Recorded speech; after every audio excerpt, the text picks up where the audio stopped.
Okay, good evening, ladies and gentlemen. I'm going to call this meeting of the Town of Morristown Board of Liquor and Tobacco Control to order. I need to do this meeting first. It is 5:39, Monday, August 18th, 2025. We're starting a little bit late because of a meeting that just ran over. Many of you were here, witnessed that. Any agenda changes or additions? No. We have minutes from July 21st, 2025. I did notice 3 mistakes on here that I think need correcting. One is that the Liquor and Tobacco Control meeting began at 5:30, not 5 o'clock as it says.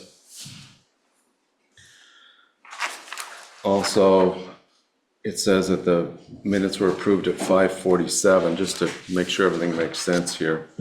It probably would have been 5:31. It wouldn't have taken, there was no changes or additions, so it wouldn't have taken 16 minutes to get there. And the last thing is, it says we adjourned at 6:40, but we adjourned at 5:32. So just make those corrections.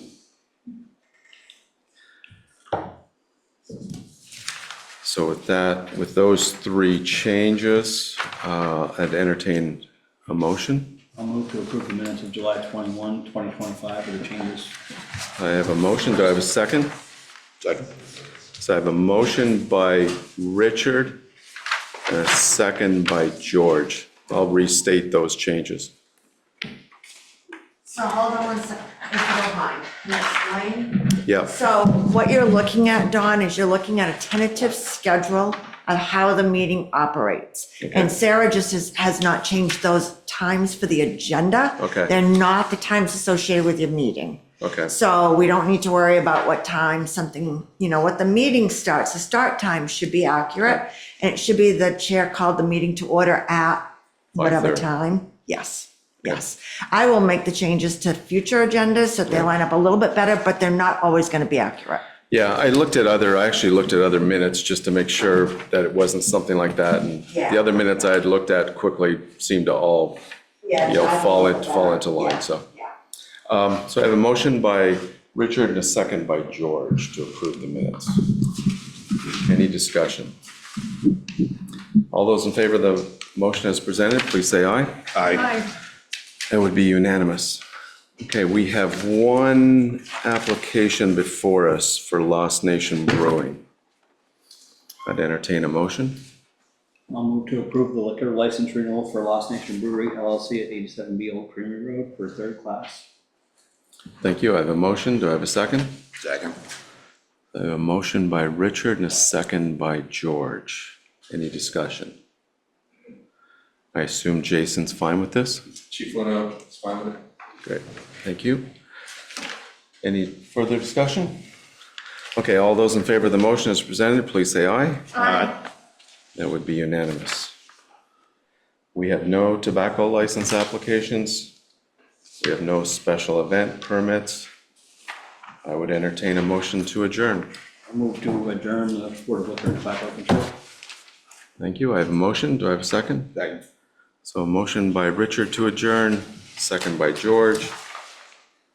Discussion. All those in favor of the motion as presented, please say aye. Aye. That would be unanimous. So we are now out of liquor and tobacco control. Judy, I'm ready whenever you are. Just give me a moment.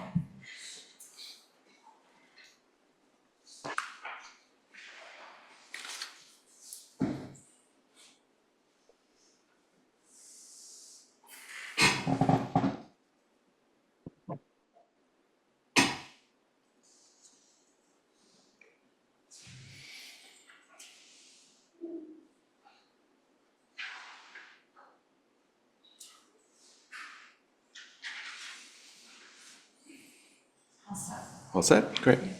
Okay, good evening once again, ladies and gentlemen. I'm going to call the regular Town of Morristown Selectboard meeting to order. It is 5:40 6:43, Monday, August 18th, 2025. We do have one change. I believe we only have the one change. We have one change in the agenda. I am going to move number 1 of new business up in advance of community comments. We have a presenter that needs to leave early, and I want to make sure that gets done. So new business number 1 is going to move up before community comments, and then the agenda will follow through after that. So having said that, new business number 1, approve the coin drop for Lamoille Area Cancer Network, September 13th. Erica, would you like to come up to the microphone?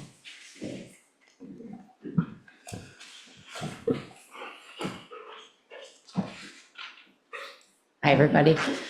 So the Lamoille Area Cancer Network, this is the 5th year we've done the coin drop. We started it during COVID when we couldn't do the walk, so we just continued it on after that because it was so successful. We're asking for Saturday, September 13th from 9 to 1.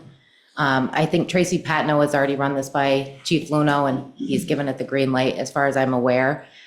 We have traffic cones, signs, and it's in front of the DeMars Building, the Carriage House on Brooklyn Street. It's my understanding the chief has approved this as well. Okay. Phew. It's also my understanding that there really haven't been issues in the past. No, Yeah. thankfully, no. Yeah. No. So- Great. With that, I would entertain a motion. I'll move to approve the coin drop for Lamoille Area Cancer Network, September 13th from 9 to 1. I have a motion. Do I have a second? Second. So a motion by Richard and a second by George. Discussion. Any questions for Erica? I would just say thank you so much for all the work that you guys do. No worries. Happy to do it. Yeah. It's a good time, actually. The coin drop, we actually really look forward to. People are so friendly, and How much money is raised in the coin drop? it varies. I mean, I think around $3,000 to $5,000, so Yeah. it's good for us. And with the way the walk ended, we usually put it towards that, so we were around 194, 195,000, so we're kind of hoping to push to that 200K. I mean, not to be greedy. I mean, we're already very happy, so, but it'd be Okay. kind of cool to punch us over, but Thank you, Erica. thank you. Any other discussion? Okay, all those in favor of the motion as presented, please say aye. Aye. That would be unanimous. Thanks again, Erica. Okay, I'm going to go back to Roman numeral number 3, community comments. And I would just ask you to come up to the microphone, identify yourself. Remember, you do have 2 minutes to speak, and please confine your comments to issues that are not already on the agenda. So if anybody would like to come up, come on up.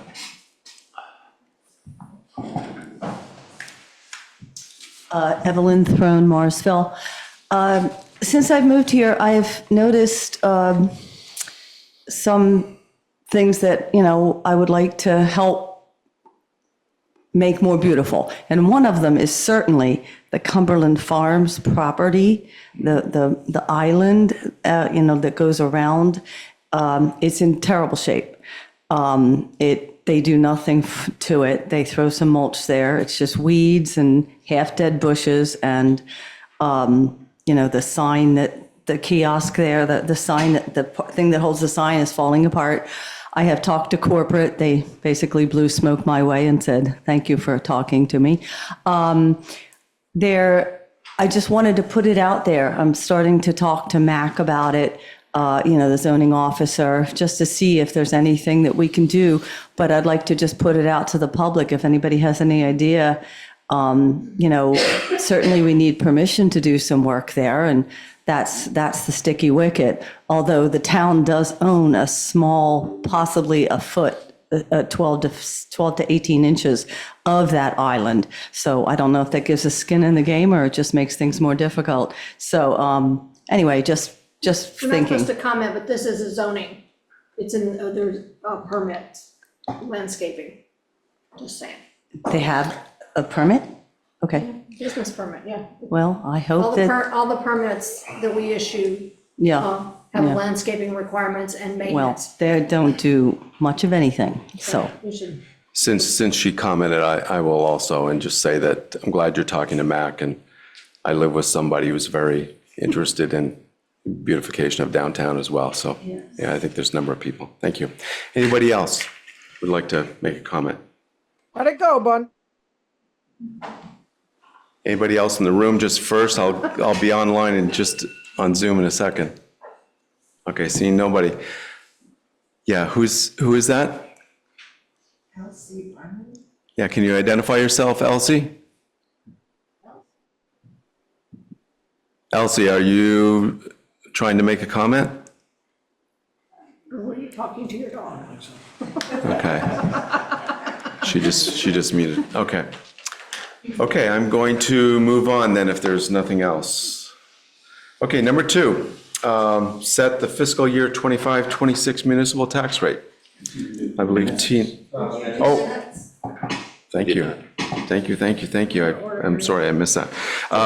Yeah, Roman numeral number 4, approve the minutes. We have minutes from August 4th, 2025. Do I have a motion? I'm going to abstain. I'll move to approve the minutes of August 4, 2025. Great, I'll thank you. second. Okay. Sorry. I was just adding things up in my head here, but, great, we have a motion by George and a second by Laura. May I say something now? Any discussion? Yeah. On Elmore EMS, I noticed when I was looking at them, so I apologize, but Elmore EMS old business, number 1, it says that they'll be ended December 1st. Or until the EMS services will be terminated. Did the board go until June 26th, June 30th, 2026, because the check was received? If you don't know, that just needs to be noted in the minutes. Well, that's a different, the decision is, We, I see what you're saying, it's just, this is an Right. additional. Right. yeah, we wanted a decision by December 1st. Yeah, but this was, Did we decide to terminate services if we didn't get that decision? I think Judy's right. Yeah, I don't think we believe went I that don't far. believe we did Yeah, I either. don't I think missed we that did when I was either. reading. So we should strike the end of that? yeah, that will continue services until the June 30th unless Yeah. there's an agreement, but So how about if we just strike after or, including or? Including and after or? Is that good, George and Laura? I'm not quite sure I understand what you're editing down. So, Yeah. old business, the very end of that sentence, It's- Judy's just reminding us that we didn't say that we were gonna terminate Yeah, I services. agree if we with that. didn't hear from, Yeah, we let's just said we say wanted a the first. decision from. So are you suggesting putting a period after December 1st and deleting the Yes. last 5 words or so? Yeah, I'm suggesting that you amend your motion Okay, with that. Laura, would that amendment work with you? yes, Okay, all right, then I would like to amend my motion to edit the Elmore EMS update under old business to exclude any verbiage after the language that says wants a decision by December 15th. That should be a period. December 1st. I'm sorry, 1st. yeah, let's not make it worse. December 1st, and that's the end of the Okay, minutes. okay, great. And you're okay with that? I will Laura? second. Okay, good. So that would mean, in other words, just to discuss that a little bit further, the words "or EMS services will be terminated" are being struck. Okay. Any further discussion regarding the minutes? Okay, all those in favor, please say aye. Aye. And that would be 3-0 with 1 abstention. It's the next one I'm adding up in my head. This one. So we have minutes from August 7th, 2025, the emergency meeting. And I'm just looking around the table here, and there's only 2 of us that were at that meeting, and 2 yays will not pass a motion. So I'm going to suggest, unless George and I were both not here. So you don't legally have to approve minutes at all. So that's the first thing. Statutorily, you do not have to approve minutes. Second, somebody can approve minutes that was not at the meeting, so it can happen. They don't have to be present to approve minutes. They're just approving the minutes. They're not approving the meeting, they're approving the minutes. So that can happen. So you have 2 choices. Just not approve them. You have 3 choices. Should we table Not until the approve next them. meeting? I can put them at the next meeting. Yeah. Or Richard could do it with you. Those are your three choices. Richard could do it with us. Richard could, or Dawn. No, yeah, Dawn. The two of us that are the problem. Yes. We've, since I've been chairing this board, we've got a long-standing practice of not voting for minutes that we have not attended. So I guess I would like to continue that, if that's okay. So I would suggest we just put this on September 2nd. Yeah. Okay, great. Okay, I'm going to move on. New business then. Number 2, to set the fiscal year 2025-2026 municipal tax rates. Tina, would you like to, I think you gave us, You guys all have that in front of you. Take Yeah. the floor. Tina Sweet, Finance Director. I came up with these figures and Sarah looks them all over and approves them, so they've been through a couple different sets of eyes. I think you have this year that we want to approve and last year's to compare it to. It looks like the overall tax rate, including the education rate, will actually go down. So municipal went up, but the education tax rates went down. So the overall result is that the tax rate is going down. right, And municipal went up fairly significantly. Yeah, that is probably due more because of the 2 cents that was voted for the roads. Right. We also voted for some money for conservation, different things like that. So that will increase that. yeah, I was going, when I was looking this over, I made a note about that. The paving and sidewalks had most to do with the municipal rate going up. But overall, the tax rate for residential is down almost a penny. And non-residential is down even more, down about 5 cents. Down a penny, no, it's down. Yeah. Okay, I should know this.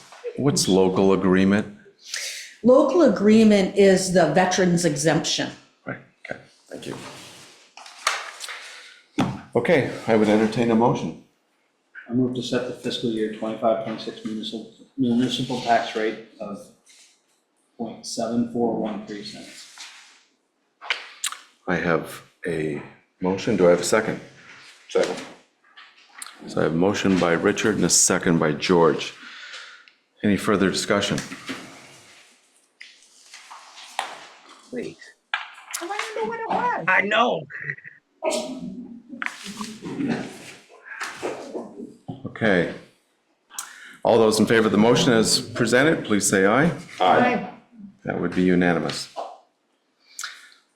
Number 3, Highway Department bucket loader purchase and borrowing as per 19 VSA Section 304A3 and 24 VSA Section 1786A, parentheses B.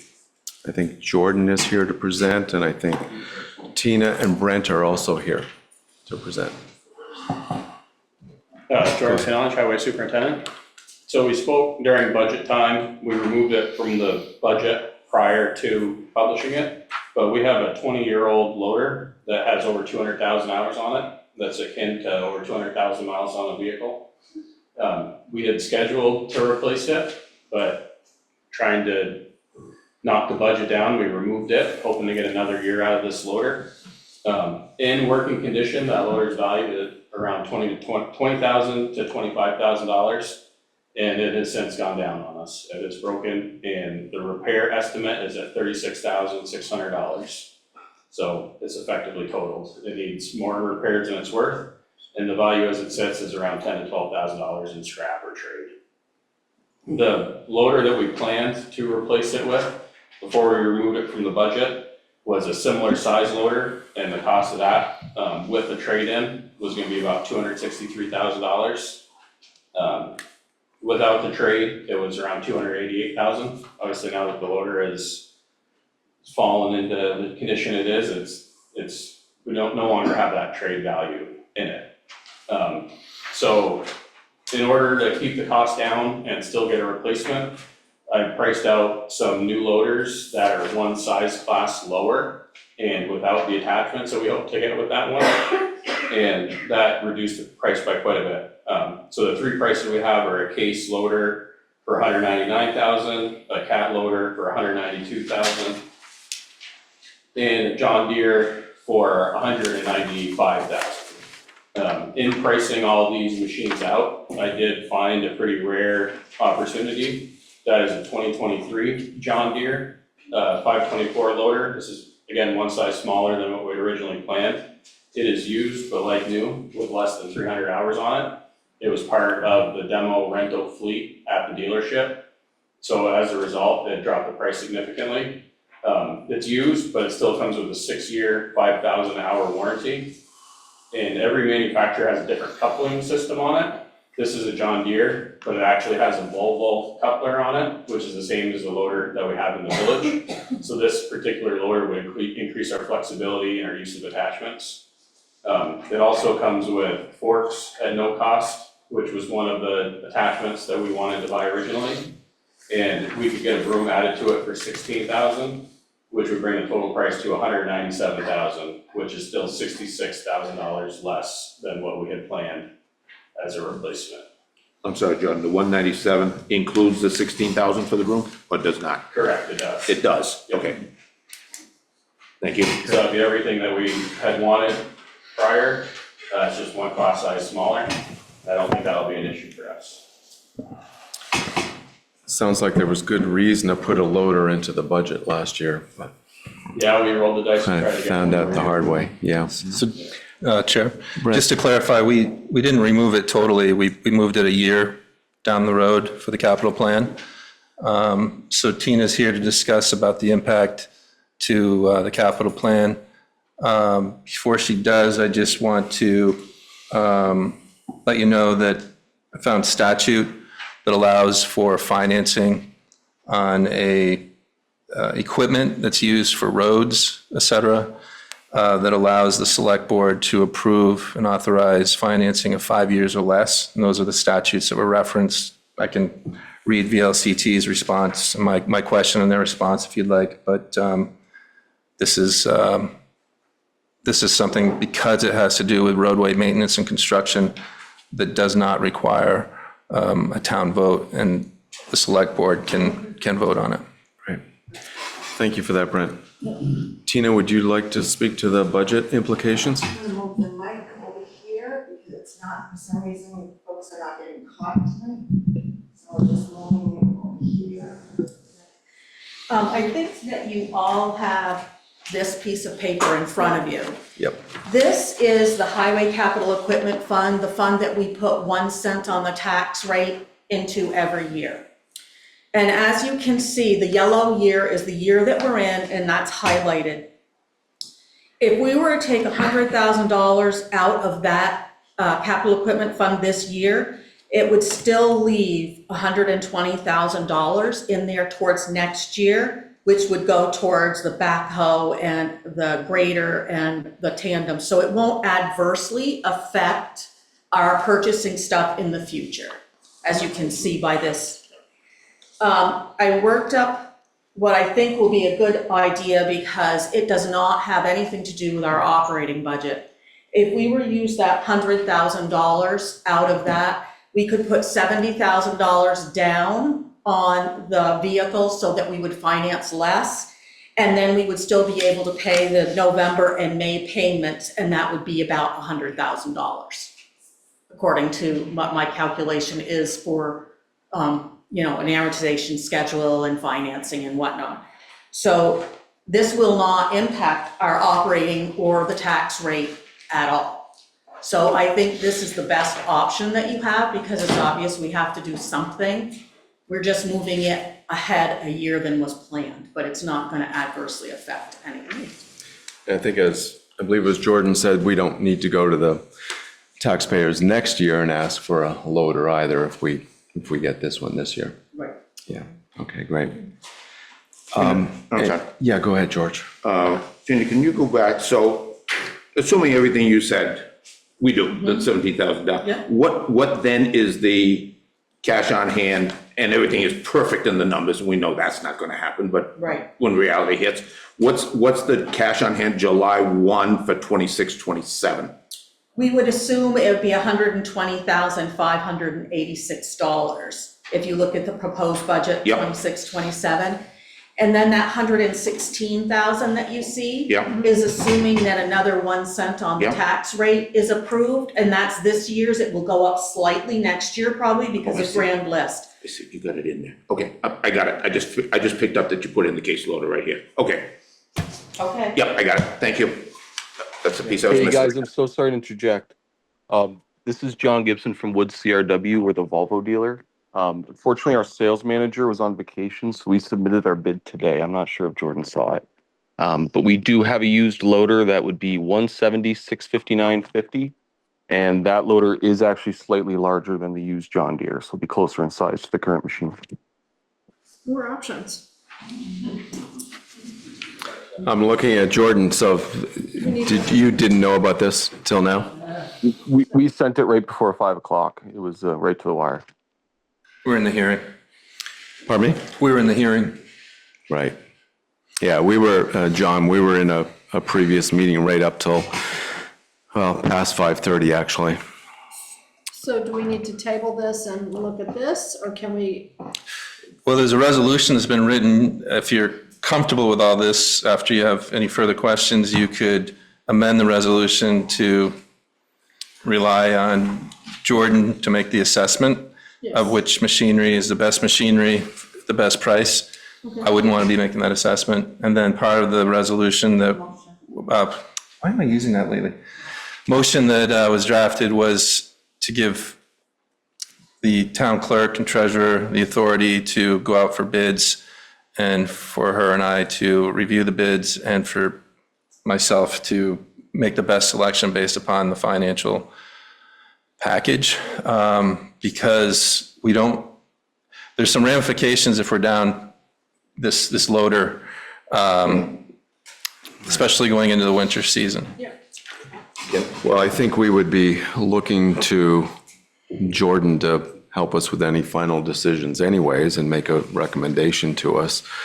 He's obviously the expert on what we would do. So we'd be looking for a motion to, maybe a motion to have Jordan and Brent make a decision between the two loaders?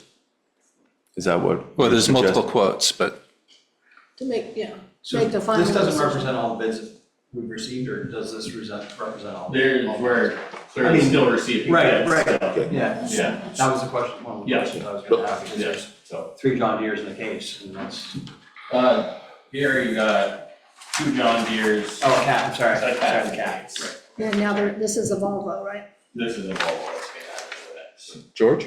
Yeah, so let me get my own clarification for, so there was a RFP that was sent out, either formally or informally, that we were looking for a loader and we're looking for bids? Yeah, not so much a bid, I just been asking for quotes. Asking for quotes, All the different okay. And I'm going off what Mr. Gibson said, so they were due by 5 o'clock tonight? Was that- We didn't put a firm due date, I told everybody Okay. that we were going to the select board with it tonight. Tonight. Because of our prior meeting, Okay, that started. but there was no documentation that said, No must be in our hand by 5 PM tonight. Okay, thank you, that's all I needed to get. This So, is the new,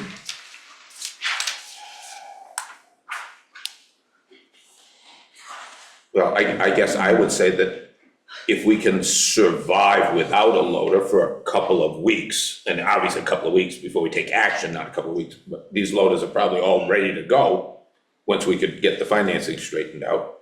I think it would behoove us and do our fiduciary responsibility to consider all bids that come in.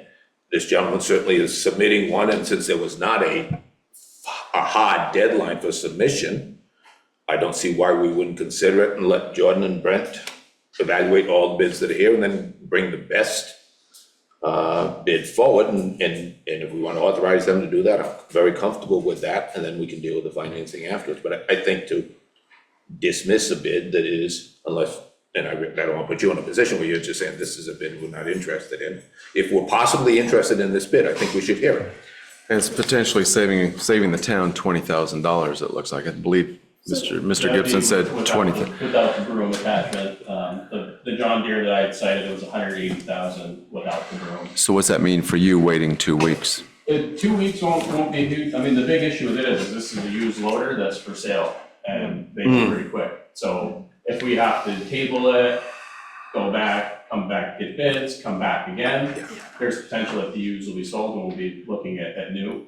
I think, were you guys throwing around the idea of authorizing a dollar amount and then giving Brent and I the authority to pull the trigger on it after reviewing all bids, or do you want all bids to come back to you? That's what I had suggested, that we authorize, it's up to the board, obviously, but I had suggested that we authorize you and Brent together to, if you put a maximum dollar value on it and let them decide. I mean, I would hate to, I'd love to, if it turns out that what Mr. Gibson is offering us is at least as good as the other loader and we can save ourselves $20,000, great. But as you've said, if we end up losing one of these loaders and this loader isn't quite what we need, then we're in trouble. I can also re-email the bid to somebody on the select board right now. That way you guys could look at it as we go, because we are about $10,000 less than the John Deere, and it is a class size larger machine as well, so. Rather than rushing it, Mr. Gibson, again, it's up to the board, but I would suggest we authorize Brent and So we Jordan. authorize it and you guys move forward. I feel the same way, but I think there may be other interested parties that would like to have the opportunity to bid on this that weren't necessarily aware that this was going on. Offers, yeah. So I think if we can authorize you guys to come up, to give you guys a dollar amount to work with those, maybe any other interested parties to come up with a suitable like machine, that's definitely in your wheelhouse more than it is in mine, or to the rest of the board. Are we authorizing the way it's being paid for, or we're not, are we? Well, the way it's being paid for, You mean You just explained it, yeah, we don't have to approve you taking it from the, It probably would be a good idea, but you could approve a maximum dollar amount to be spent instead of saying what you're purchasing, like whatever the Okay. dollar amount is that Jordan needs. and that we're using And this you're money. using the funds in that manner. We can use the number right here, 197,440. Not to go above Yeah, not- 197,440. Or not to exceed 190, Is this the kind of, 198, just to round it off. sure, is this the kind of decision you think you could make pretty quick? Yep, Like tomorrow? potentially. Depending on how many interesting parties need to. So it would work for you, what we're talking about, and it would work for Tina? Oh, yeah, it'll work for me. Okay. I would entertain a motion. I move to authorize the purchase of a suitable loader as determined by the town foreman for a price not to exceed a total of $197,440. And Brent Raymond? And Brent Raymond. So I'm being sold. Yes. Not for $197,000, you're not. You guys need a few more dollars than that.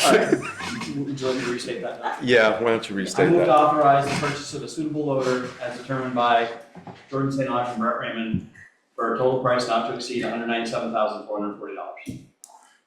I have a motion, do I have a second? Second. Discussion?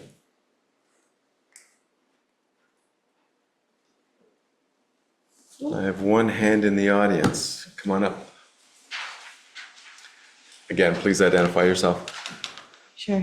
Thea Alvin. I just have a quick question. If the maintenance package is proprietary with one or the other of the machines, and if that informs the amount of money over a long term that's spent for the vehicle?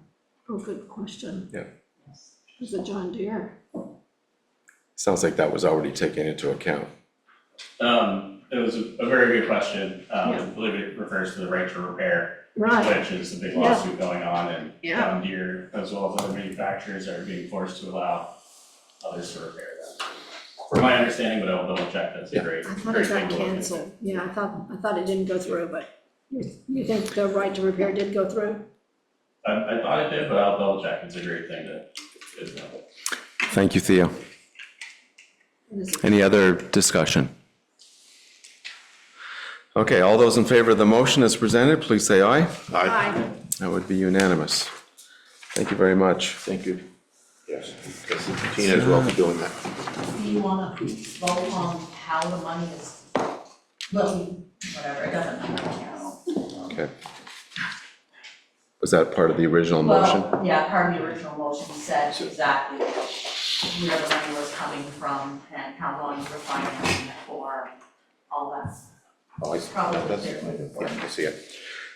Yeah, thank you, Tina. So there is, No, we can do a separate. You can do a you can separate do one. it separately, just after the 197. I guess you could make a motion that 70,000 Yeah. for the down payment, blah, blah, blah. I move that we allocate $70,000 for the down payment plus 2 loan payment installments for FY 25-26 to be taken out of the Highway Capital Equipment Fund. The balance will be financed over a period of 5 years. After Sarah Haskins sends out the bids to the lending institutions, I give Brent Raymond the authority to select the banking institutions for financing based upon the best loan terms. I have a motion. Do I have a second? Second. So a motion by Richard and a second by George. Any discussion? Is that good? Thank you, Tina. Okay, all those in favor of the motion as presented, please say aye. Aye. And that would be unanimous as well. Okay, number 4, discuss the downtown capital plan approval process. Thank you, you two. So I'm going to pass this over to Brent. Thank you. So we're moving forward with the downtown designation. The village trustees approved it a little over a week ago. And Adele checked in with the state of Vermont to give them an update on where we are. And they happened to mention that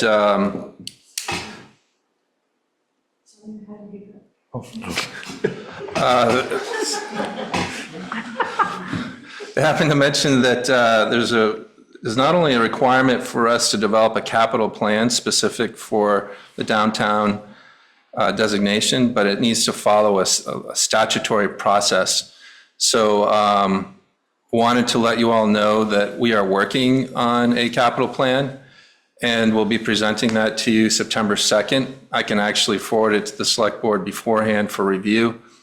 This is a capital plan, so we're not required to fulfill anything on that capital plan, really. And we're making it realistic, though. I don't like bureaucratic processes just to get something over the line. So we've invited the Planning Commission to provide any feedback to the select board. That's part of the statutory process. And they may not, but the capital plan will include, prior costs and 5 or 6 years into the future. So I just wanted to give you a heads up. That'll be September 2nd. And then because of the warnings, et cetera, that need to be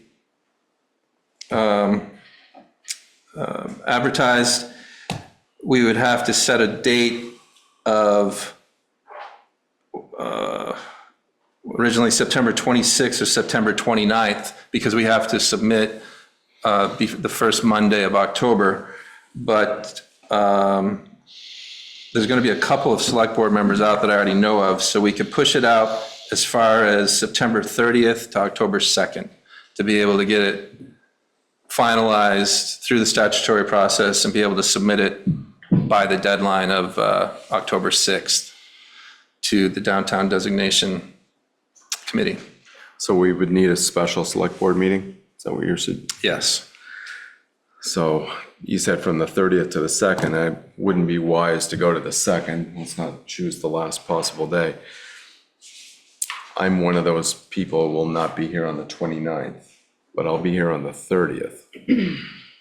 Can everyone else make the 30th? What day of the week is it? Tuesday. Tuesday. I don't know, my calendar tells me I'm okay, so I guess I must be. They make fun of me, but my trusty paper calendar comes in really, my Union Bank calendar. Oh, now we got a plug. We're trying to sell Brent for $197,000 and he'll push it in Union Bank. You're welcome, David. Well, that's fine. I will say that my digital failed me today, that's why I was late, so I hear ya. What time? 5:30? Yep, Can you give me the date again, please? September 30th? Tuesday? Tuesday, September 30th, 5:30. Planning meeting? And that would be a I'm looking at right now. special select board meeting, Nope, I don't have anything that day. and that would be for the sole purpose of Capital plan?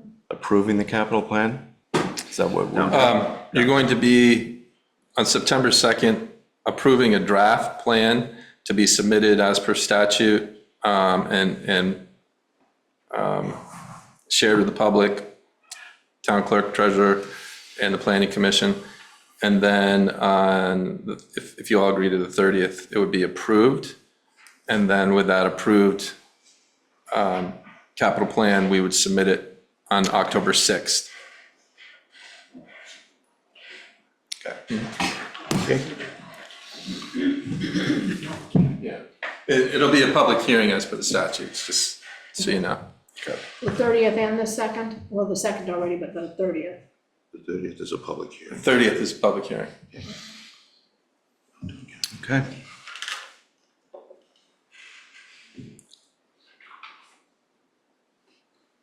We don't need to take any action tonight. Just a head nod, then you're all good. Yep. Yep. Okay, Perfect. great. Thank you. Are we good with that then? We can move on? You can. Okay, number 5, review and authorize letter to be sent to Act 250 District 5 DEC regarding the 2322 LaPorte Road project, 5L1614-1. In your packets, there's a letter that administration drafted. I helped with the edits of it, so if I missed something, I apologize. Did this go through attorney review? No. So it's not based on attorney recommendations? This is all internal? No, it's not based on, Just curious. Yeah, right. Okay. That's a good question. So I guess I can read the letter. Okay, let me read the letter. So this is from the Morristown Selectboard stated at August 18th, 2025, State of Vermont, Agency of Natural Resources, Office of Planning, District Environmental Commission number 5 in Montpelier. In regards to the application 5L1614-1, 2322 LaPorte Road LLC. To the members of the District 5 Environmental Commission, considering the testimony and evidence presented at the Morristown Select Board meeting on Monday, August 4th, 2025, the Select Board respectively requests the Commission reevaluate the potential environmental impacts of the above referenced application on both air and water quality surrounding residential and commercial properties, as well as the broader Morristown community. During our recent Select Board meeting, the board heard new evidence indicating a high percentage of silica in the rock to be removed and its potential effects on air quality, noise, neighboring streams, marshes, and private wells. The duration and scope of the proposed rock removal, including blasting, crushing, and transport, both on and off-site of rock material, the high silica content of the material, and the resulting environmental impacts merit careful reconsideration before a final decision is rendered. We also note the Occupational Safety and Health Administration's stated concerns regarding silica's health effects. OSHA warns that breathing in very small, respirable, crystalline silica particles can cause multiple serious diseases, including silicosis, an incurable lung disease that leads to disability and death, as well as lung cancer, chronic obstructive pulmonary disease, COPD, and kidney disease. Exposure is also associated with autoimmune disorders and cardiovascular impairment. These diseases are life-altering and debilitating, and thousands of workers across the United States are affected annually. We urge the Commission to fully assess these factors to ensure that any decision protects the health, safety, and welfare of our residents and the integrity of our environment. Thank you for your attention to this matter. Respectively, Don McDowell, Select Board Chair, duly authorized. So I would open it up for board discussion. right now. I'll start. Actually, I just want to clarify one thing. We did ask for an extension, and we were granted an extension until September 5th to provide more evidence or testimony. Correct. Okay, great. So if you all wanted this reviewed by legal counsel, I'm assuming there's going to be some edits tonight. My assumption was based upon however the conversation went, that you would want me to forward it at that time rather than have multiple reviews. So once you all come up with a final version that you want reviewed, I can try to get it turned around quickly. And by the way, thank you, Judy and Brent, for pulling this together. We did ask you at the last meeting to put this together, so thank you. Go ahead. I would say, first blush, this is a very well-written, very comprehensive letter, so thank you both very much, and Don for your edits. I believe it touches on all of the matters that we heard at the last meeting by a number of people who are in the audience again tonight. And I would support it. I will be very interested in hearing what members of the public, who are obviously very vested in this as well, feel, whether this letter is accurately representing everything they wanted to have said. The only question I have at this point is, this is just, I don't know what it is actually. Does this letter have more power if there are 5 signatures on this letter? All of us, anyone who wants to sign it, I assume we seem to all be in agreement that we need to do something. You could annotate the vote. You could annotate the vote of the select board, or you could have all 5 signatures. It's just a political question more than anything else. Do they pay more attention if we say Don signs it, duly authorized, based on a vote of the board, or that our 5 signatures are there? That's my only question, and it may be nothing either way. So I like the idea. I mean, let's put as many signatures on here as possible. Why not? So I appreciate all the work that's gone into it. I look forward to the community comments. I feel the same way, George. I want to hear what people have to say. Yeah, we're certainly going to open it up for public comment here in a second. Laura? Well, I appreciate you writing this. I think it's a tough letter to write politically. So I greatly appreciate your efforts. I, however, feel that this never should have been permitted. It is heavy industrial in a rural area. And I don't want to give any kind of impression that I, as a select board person, approve this at all, because I do not. That being said, I personally would like a much stronger letter, but I understand if politically, as a town, that's why I was asking legally, is how, what is our stance? And I don't know that there's the support, but that's, again, my personal. The one thing I would say about this letter, which as I was sitting on my deck today, hearing a gunshot in the valley, we have to address noise pollution. This is a valley, and everybody that is along the valley sides is going to hear beep, beep, beep, beep. We're gonna hear every time it blows, we're gonna hear everything. That will greatly affect our resale. I see a house on my road listed heavily desirable neighborhood. Well, not for the next 10 years, because you're gonna have to sit here and listen to this. Am I gonna need a respirator to sit on my deck? Do I need ear protection? I think this is a much bigger, and again, because of where it's currently situated, there's no buffers. And when we approved this, I was on the DRB and did the initial approval. I did not approve this grant, I'm gonna call it mining, because as far as I'm concerned, it's mining. And the crushing on site is enormous. It was approved as a light industrial. And part of this pitch that I heard was that it would be blended in and that there would be buffers, you wouldn't even know it was there. So I feel like we've been sold a bill of goods. I'm very angry about it.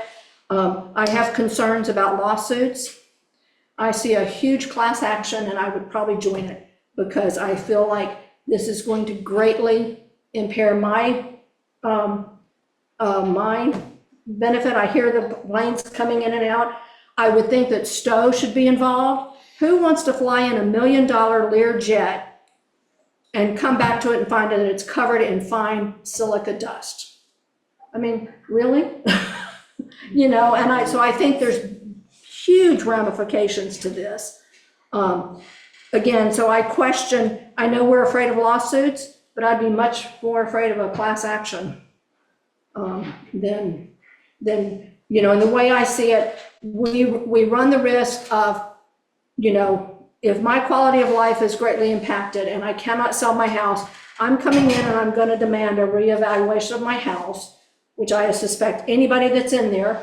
Therefore, our tax base is gonna go down because all of a sudden, all these people's houses are not worth it. So the town will lose money. Where is the town gonna make money on this rock pit? So we're looking at 10 years of no revenue income for the town. And keep in mind, this is not 10 years, this is 20 years. If they build an industrial park, if, it's 10 years out. So there's no potential for the town to see any income for potentially 10 years. And we have no guarantees. So I personally, I may not live to see it, and that makes me angry.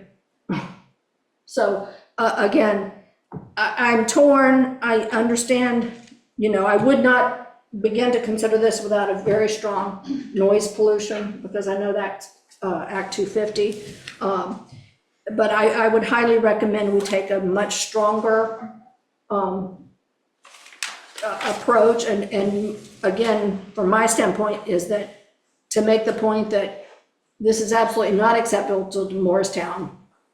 Unfortunately, yeah, our DRB approved it, not sure, you know, but as a select board member, I'm adamantly against this, and I would like the letter to say that.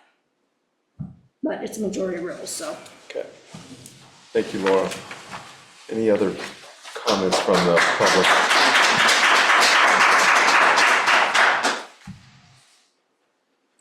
Any other comments from the board? Did I say public? Okay. I assume there might be somebody in the audience that might want to, I'm going to do what I did last time. I'm going to start at the back of the room with hands. But you stood up first, so I'm going to make an exception. Yeah. If you could just identify yourself, please. And once again, try and keep your comments to 2 minutes. I'll try. I'm Stacy Hewer. I live on Stagecoach Road. I've lived there for over 31 years, raised my 4 children. And my house has already been damaged from Menashe's gravel pit behind me. So I'm wondering what's going to happen if there's a line that comes up from this proposed project that's going to further damage my property.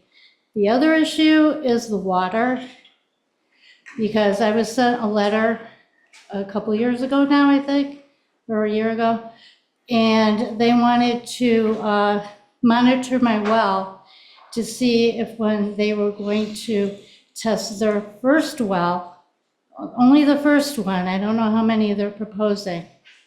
They wanted to monitor my well to see if when they were testing their well, if my water level went down. And I said no, because they also said if they damaged my well, they weren't responsible for doing anything, which was like, okay, that's a no-brainer. So anyway, I'm wondering how many other people got these letters. I know I'm in a big radius with other homes, and I don't know if there's been any results from people that did comply with that testing. So I'm concerned about everything you said. And furthermore, when they do, well, let's say they're not gonna, but if they were supposedly gonna build this thing, what kind of industry is gonna be in there? And what's gonna happen, you know, we're in a drought right now. So I just wonder, I'm not gonna be able to sell my house if I don't have water. Thank you. Go ahead.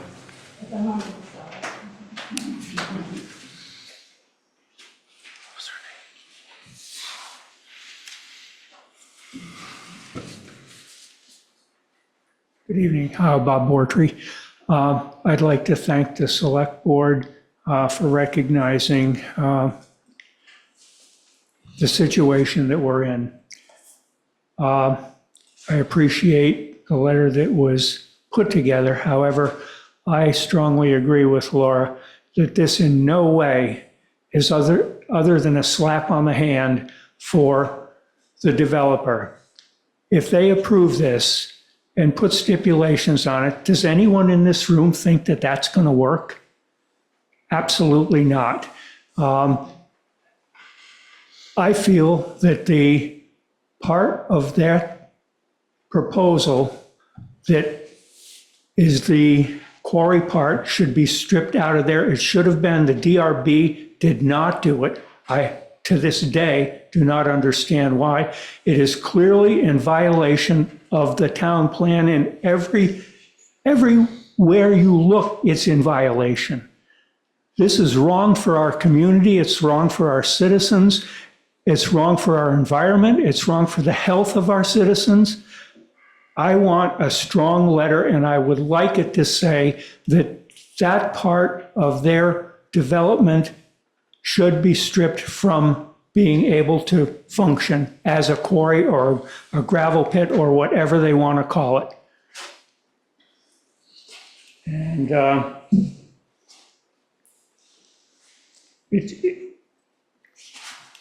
I wish someone could tell me why the DRB passed this in the first place. What were they thinking? What was possibly going on that this was passed?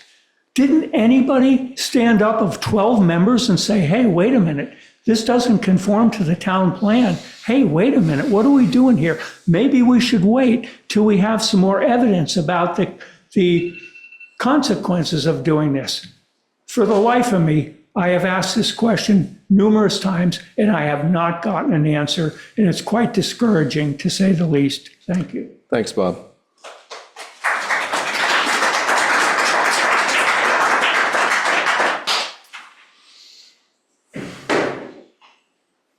Hi there, Kristen Fogdahl, Jersey Way.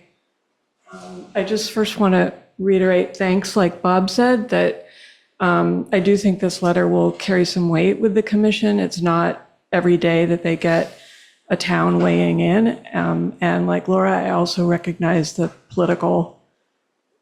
many diverse political potential ramifications and financial as well. What I would say is that I think that the current letter basically just reiterates what the commission is already doing at this phase in their work, and that it's really important to think about how they're going to receive the information in the context of what they're doing. And so right now they are already evaluating. They're still in the process of evaluating the impacts. And so if the town is simply asking them to carefully evaluate, then they're most likely to read this letter. I think it will have impact, and they will notice that a town has done this. However, they are likely to say, well, this is what we're doing already. We're in the process of doing this. What is the town asking us to do? And so I think that's where you have an opportunity to be more specific in what you are requesting. You've been given an extension like the parties have as well. We all have the same deadline, September 5th. In the hearing order that just came out, you've been given an extension on air. So not necessarily water or some of the other criteria. However, it is my understanding, and I don't know if Brent has confirmed this or not, that a town and a planning commission automatically have party status in all criterion throughout the process. So just bear that in mind. that you should, if Brent has confirmed that with Susan Baird, that you have the right to do that, and you're not doing anything, that's not part of the process that has been set up for you and all of us. Unfortunately, I could talk about this for 2 hours, not 2 minutes, but I'm just going to say that a couple of the things that I think I'd hope that you will consider, these are just some specifics. Number one, as far as we know, ANR has not weighed in again. They issued a permit, or they issued a statement saying that a special permit wasn't required, but this was before the rock testing came back. So a specific thing that you could ask for, we will certainly be asking for it as parties, is to have ANR weigh back in as a starting point. You could request permit requirements. Two of the most important things that came up in the last meeting, are there other mitigation efforts? And I think maybe some people will describe things here today in their comments, besides just water or in replace of water mitigation. And also independent oversight that might perhaps involve the town. You could say, we want certain conditions on the permit, an independent monitor or whatever. And in fact, we as a town want to be involved in that. And then finally, and I firmly believe this, that what I would hope for the most is that the best action in the best interest of the town at this point is to take advantage of the opening that has been identified, that the DRB ruling does not create presumptive conformance to the town plan. For whatever reason, the Development Review Board did not follow the steps in their approval, their permit approval, to create that. And in light of these new findings, the town has every right to say, all this history has happened, we have new information, we are here to say now that this does not conform to the town plan. And I recognize that's a very bold statement, but I feel that that's what's needed at this point to, it's the best option for halting this in its tracks. Thank you, Kristen. And Kristen, I did let you go over Kristen Fogdell because you and one other were very instrumental at the last meeting as presenters. So I would ask people to try and stick to the 2 minutes if they could, but go ahead. I have a question that's developed in my mind about, beg your pardon? Your name, please. Your name. Oh, I'm sorry. Ed. I always make that mistake. Ed Lowenton, Morristown. I have a question about possibly a reading of the charter could clarify that to some extent. The Development Review Board made a procedural error. How that happened, we can wonder about. I have something to say about that, but that's for a much later time.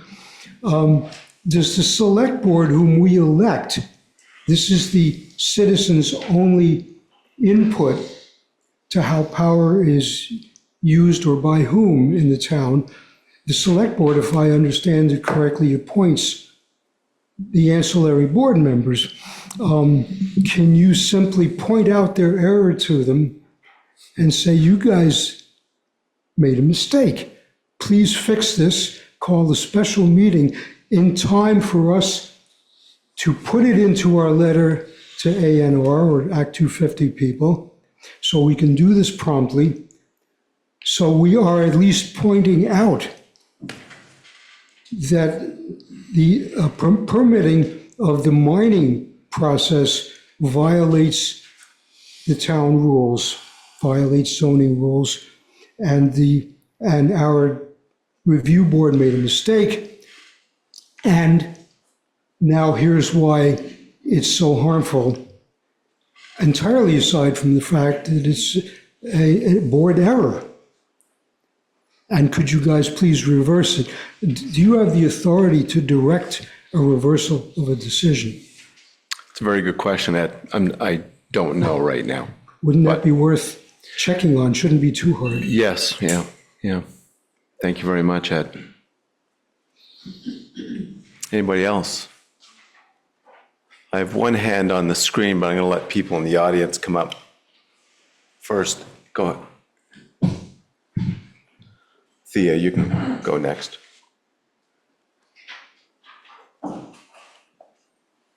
Nancy Donovan, Morristown. I believe the letter to the Agency of Natural Resources needs to have stronger language and stipulations if the project goes forward. Really, the only way to truly protect our citizens and our environment is not to allow the knoll to be taken down and crushed. Even short-term exposure to silica, or RSC, can cause serious health consequences later in life. It should be turned down by A&R because they said it would be light industrial use. This type of rock extraction and blasting is not industrial. If this is improved, the MSI needs to pay to keep RCS contained. I've outlined 7 steps, which I will email to each of you this evening. They amount to containment, they're a mist canyon, dust captured and responsibly discarded. I will send all these steps to you. Bottom line, everyone deserves clean air and water. This type of project really isn't needed in our area, and it will be decades before we see any tax revenue from this project, if ever. However, letting it go is detrimental to our entire community and economy. This has the potential of bringing down home values, which will affect taxes. One's person's ability to make millions of dollars of profit on this should not be at the expense of citizens losing their health and their life. Morristown does not want the distinction of being a cancer cluster or other similar bad outcomes. The consequences of allowing this to proceed will be forever. Thank you, Nancy.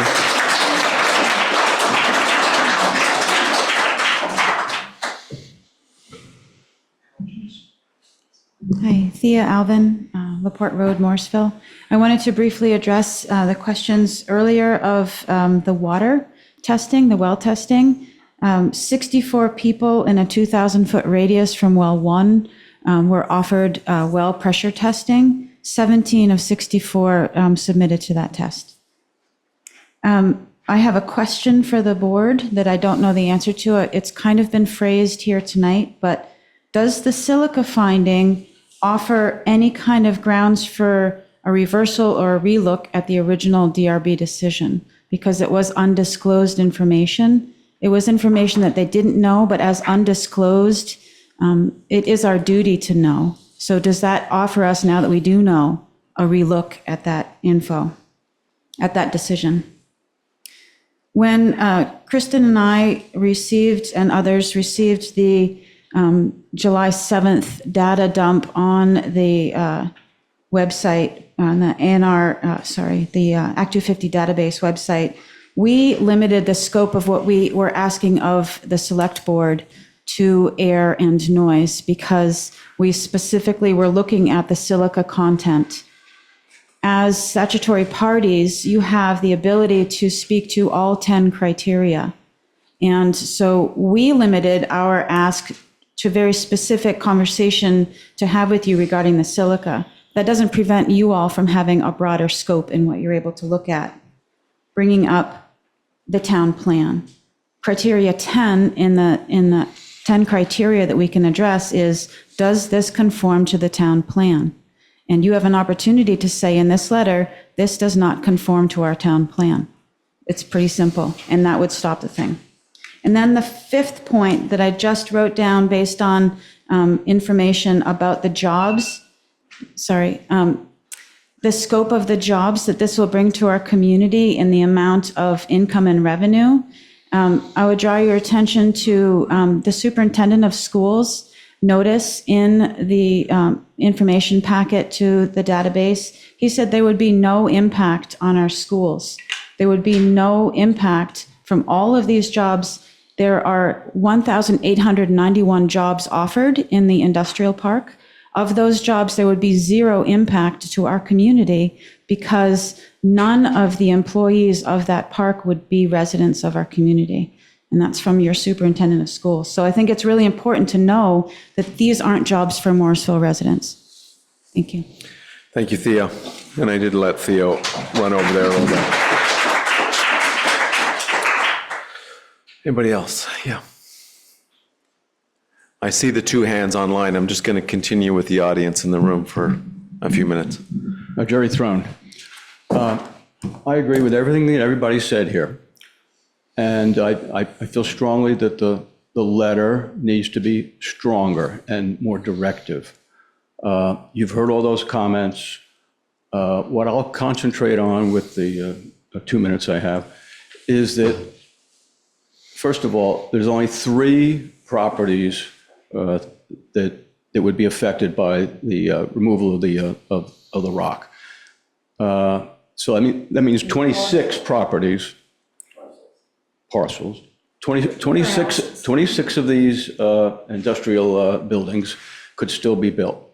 Now, the rock part, which does not meet the town plan for sure, because when you read the town plan, you see that, you know, quarries and pits and all that sort of stuff, it's all the same thing.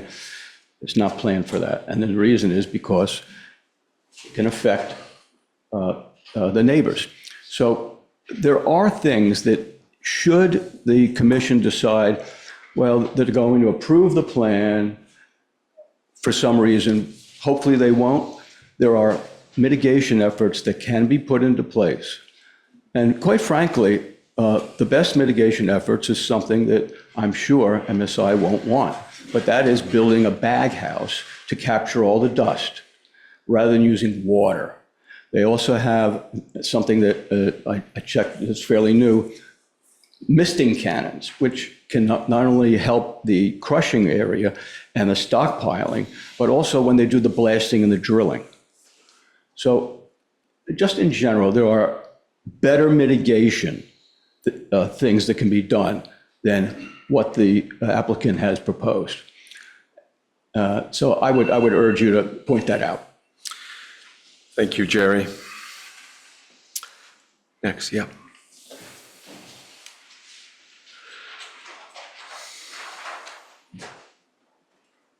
My name's James Tisdale. I'd like to express gratitude to the board for hearing the community on this and being a part of, fulfilling your role, I suppose. And I'm pretty new to this stuff. I haven't really been a participant up until this project began, and I heard about it because of Thea's post on Front Porch Forum. And I've gone to some Act 250 meetings, and I've been learning about this process through this experience. I'd like to just agree with everything that everybody else has expressed today. And also I would like to add that in that first Act 250 meeting that I went to, they referred to the quarry as a rock extraction area because they know that they're not supposed to be doing it. And they're using specific words to try to work around what has already been determined by the community as acceptable. I don't think we should allow it. And I don't think we should allow them to take advantage of our community and this land and all the beautiful things that this area has to offer. Thank you guys for being a part of standing up for the people. Thanks, James.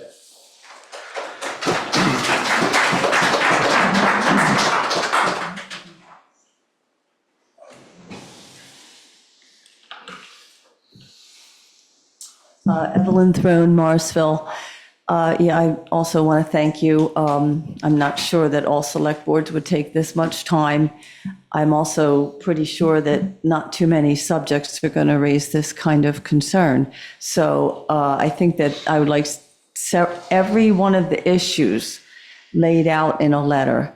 I understand that there's, the noise and the air, but there's a lot of other issues, people's concerns.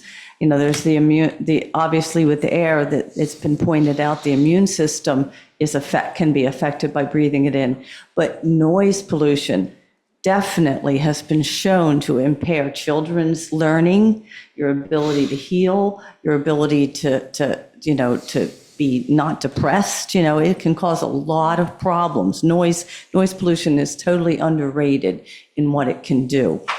And so I'd just like to see someone take the time. A lot of things have already been written out. It takes time compiling, but to have every one of these addressed in a letter.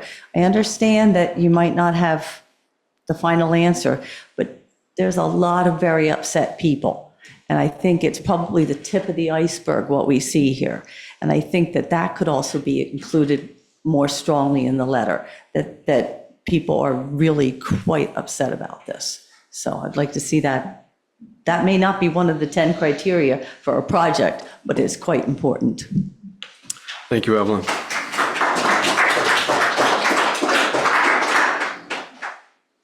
Anybody else in the room? Yeah, go ahead.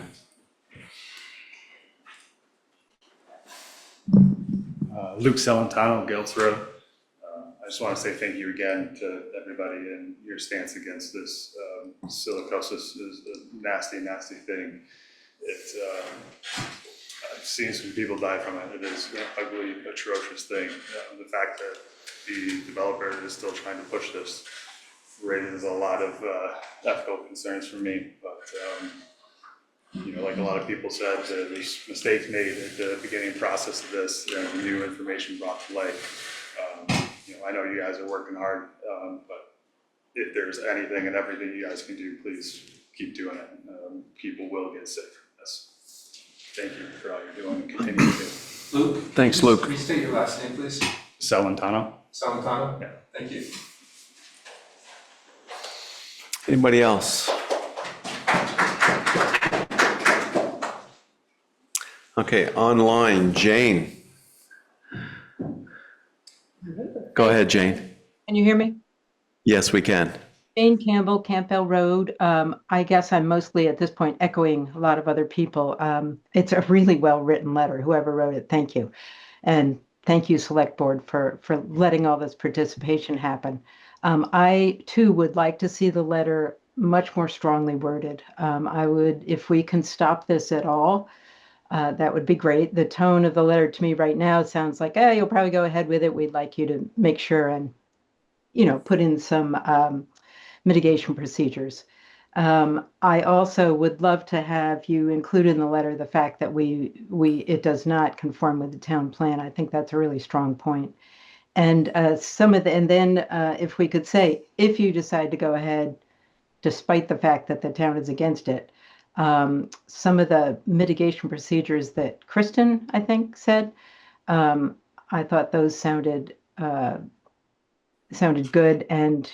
And then there is that compliance enforcement piece that I heard about at the last meeting. Is there some way that we can add that and say, again, if you decide to go ahead with this project, despite the fact that the town doesn't want it, how, maybe the developer could fund some sort of enforcement mechanism to ensure compliance of whatever conditions and ask for the strongest mitigation conditions possible. So thanks again. And I'm mostly echoing, but I just have big concerns here. Thank you. Thank you, Jane. Tom. Go ahead, Tom Cloutier on Zoom. Yeah, thank you. Thank you, Ron. I just want a couple things. One is, instead of using a high percentage of silica, they found 100%. It wasn't, so that makes a difference, because I don't even believe the Act 250 has criteria for how to dispose of 100% silica rock. So that should be in the letter, I believe. And also at the end, like everybody else says, it does not conform to the town plan. And as a town, we do not want the Act 250 to allow the permit for blasting. That should be quite frankly put in that letter. Not what should happen if they get it. We cannot allow them to be blasting that silica through our town.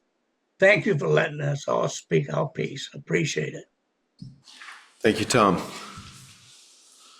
Anybody else before the board chimes in? Come on up, Mike.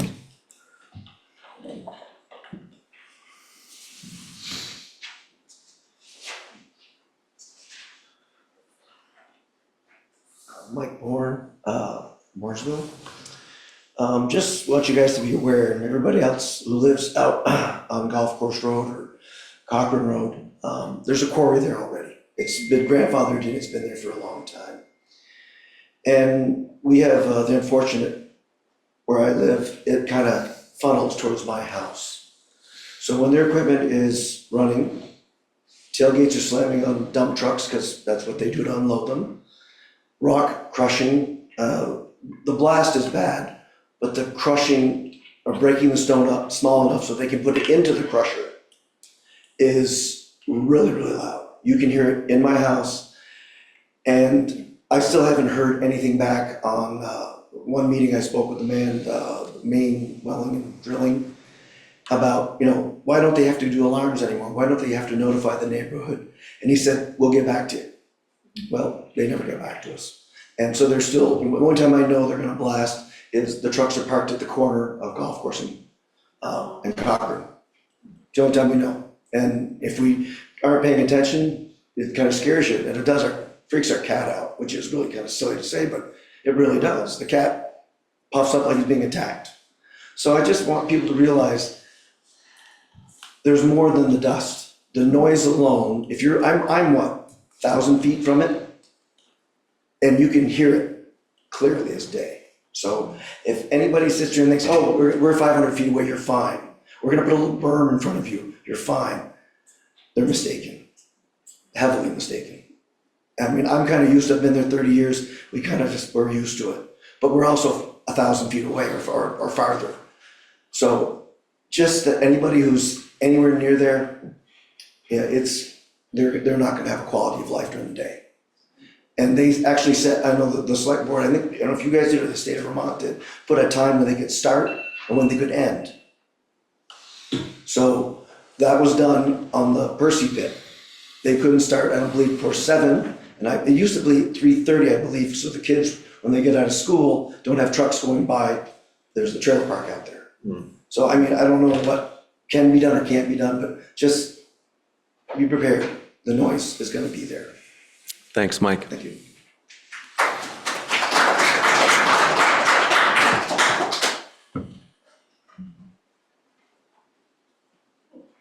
Laura Green, Morrisville.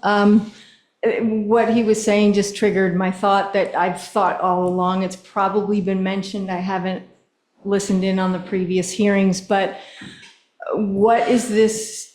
How is this traumatizing the wildlife? I mean, I think the pet thing is not a small issue. That's really important, and we have no idea how this is affecting all the animals around. Thank you. Thank you, Linda. Anybody else in the audience? So my name is Yuri Zielinski. I live over on Spring Hill Road. Some of the things I've heard tonight raise some concerns in my mind, because I think when you're staking out a position, it's important to know what your strengths are and what your weaknesses are as well. And it's the first time I've heard there's an ongoing quarrying operation going on in and about that location. What are the issues there? Isn't it also producing the silica dust? Has the select board spoken up about that? The gentleman said it was grandfathered in, but you need to be prepared to answer questions about why that is going on and why the dire effects that we're warning of, and I wholeheartedly agree, it's a bad idea and there's a lot of risk, but if there's already ongoing operation, forgive me, I know I'm new to this, so I may be missing things, but that's a real concern that you need to be able to talk about if push comes to shove, because ultimately, if the board doesn't do, or the District 5 Commission doesn't do what you think it should, we all think it should, you may be left with the prospect of having to litigate and try to get a restraining order against this aspect of the operation. So I think those are important things to consider. Also, there have been suggestions tonight that, on the one hand, you should simply say, don't do this at all. And the other one is, well, let's do it with mitigation. In my experience, appointing an independent consultant or somebody to oversee something it sounds good at first, but the devil's in the details. Is that person going to have the ability to essentially stop the operation if they believe that they're not complying with whatever strictures or provisions were conditioned. You have to go to court each time if that happens. Again, in my experience, those things are usually written out in advance in very complicated documents in which everybody's rights and what the consequences of not complying are and how they're to be affected. You know, if the independent monitor determines that they're producing silica and not doing enough to contain it per the agreement, what's the recourse? And how onerous is it going to be for you to pursue that recourse? Because I will tell you that it would be rare for them to be 100% compliant for the next 10 years. That's just not going to happen. Thank you. Thank you very much. Yeah, Ed, before I invite people up for second comments, just hold on one sec. I just want to give the board a chance. I guess I'll start things off, and I'm more than happy to rewrite this letter. I don't disagree on the strength of the initial draft. In fact, Brent and I had a conversation about that earlier today, or last Friday, I guess it was. And we agreed to just throw this out there and let's get this conversation going. I agree, it can be a stronger letter, no doubt. And I think there's two things, I just want to throw this out to the board. Maybe it is time to put a paragraph in there that says the blasting, processing, transport of earth materials be stripped from this permit. Just plain be removed. It's hard to, at the last meeting, it's, you know, multiple people, I didn't, but multiple people talked about the nature of light industry. And it's not light industry. I believe you said it, George, first, and I think some of the people in the audience said it and first. lots of, yeah, there's a number of people who said this. And that is obviously, it's obviously the most troubling aspect of this whole project. But, and I think we as a board need to just say that. It's call it what you want, but it's earth extraction, it's earth processing, it's earth transport, and there's all kinds of environmental, safety, health concerns associated with it.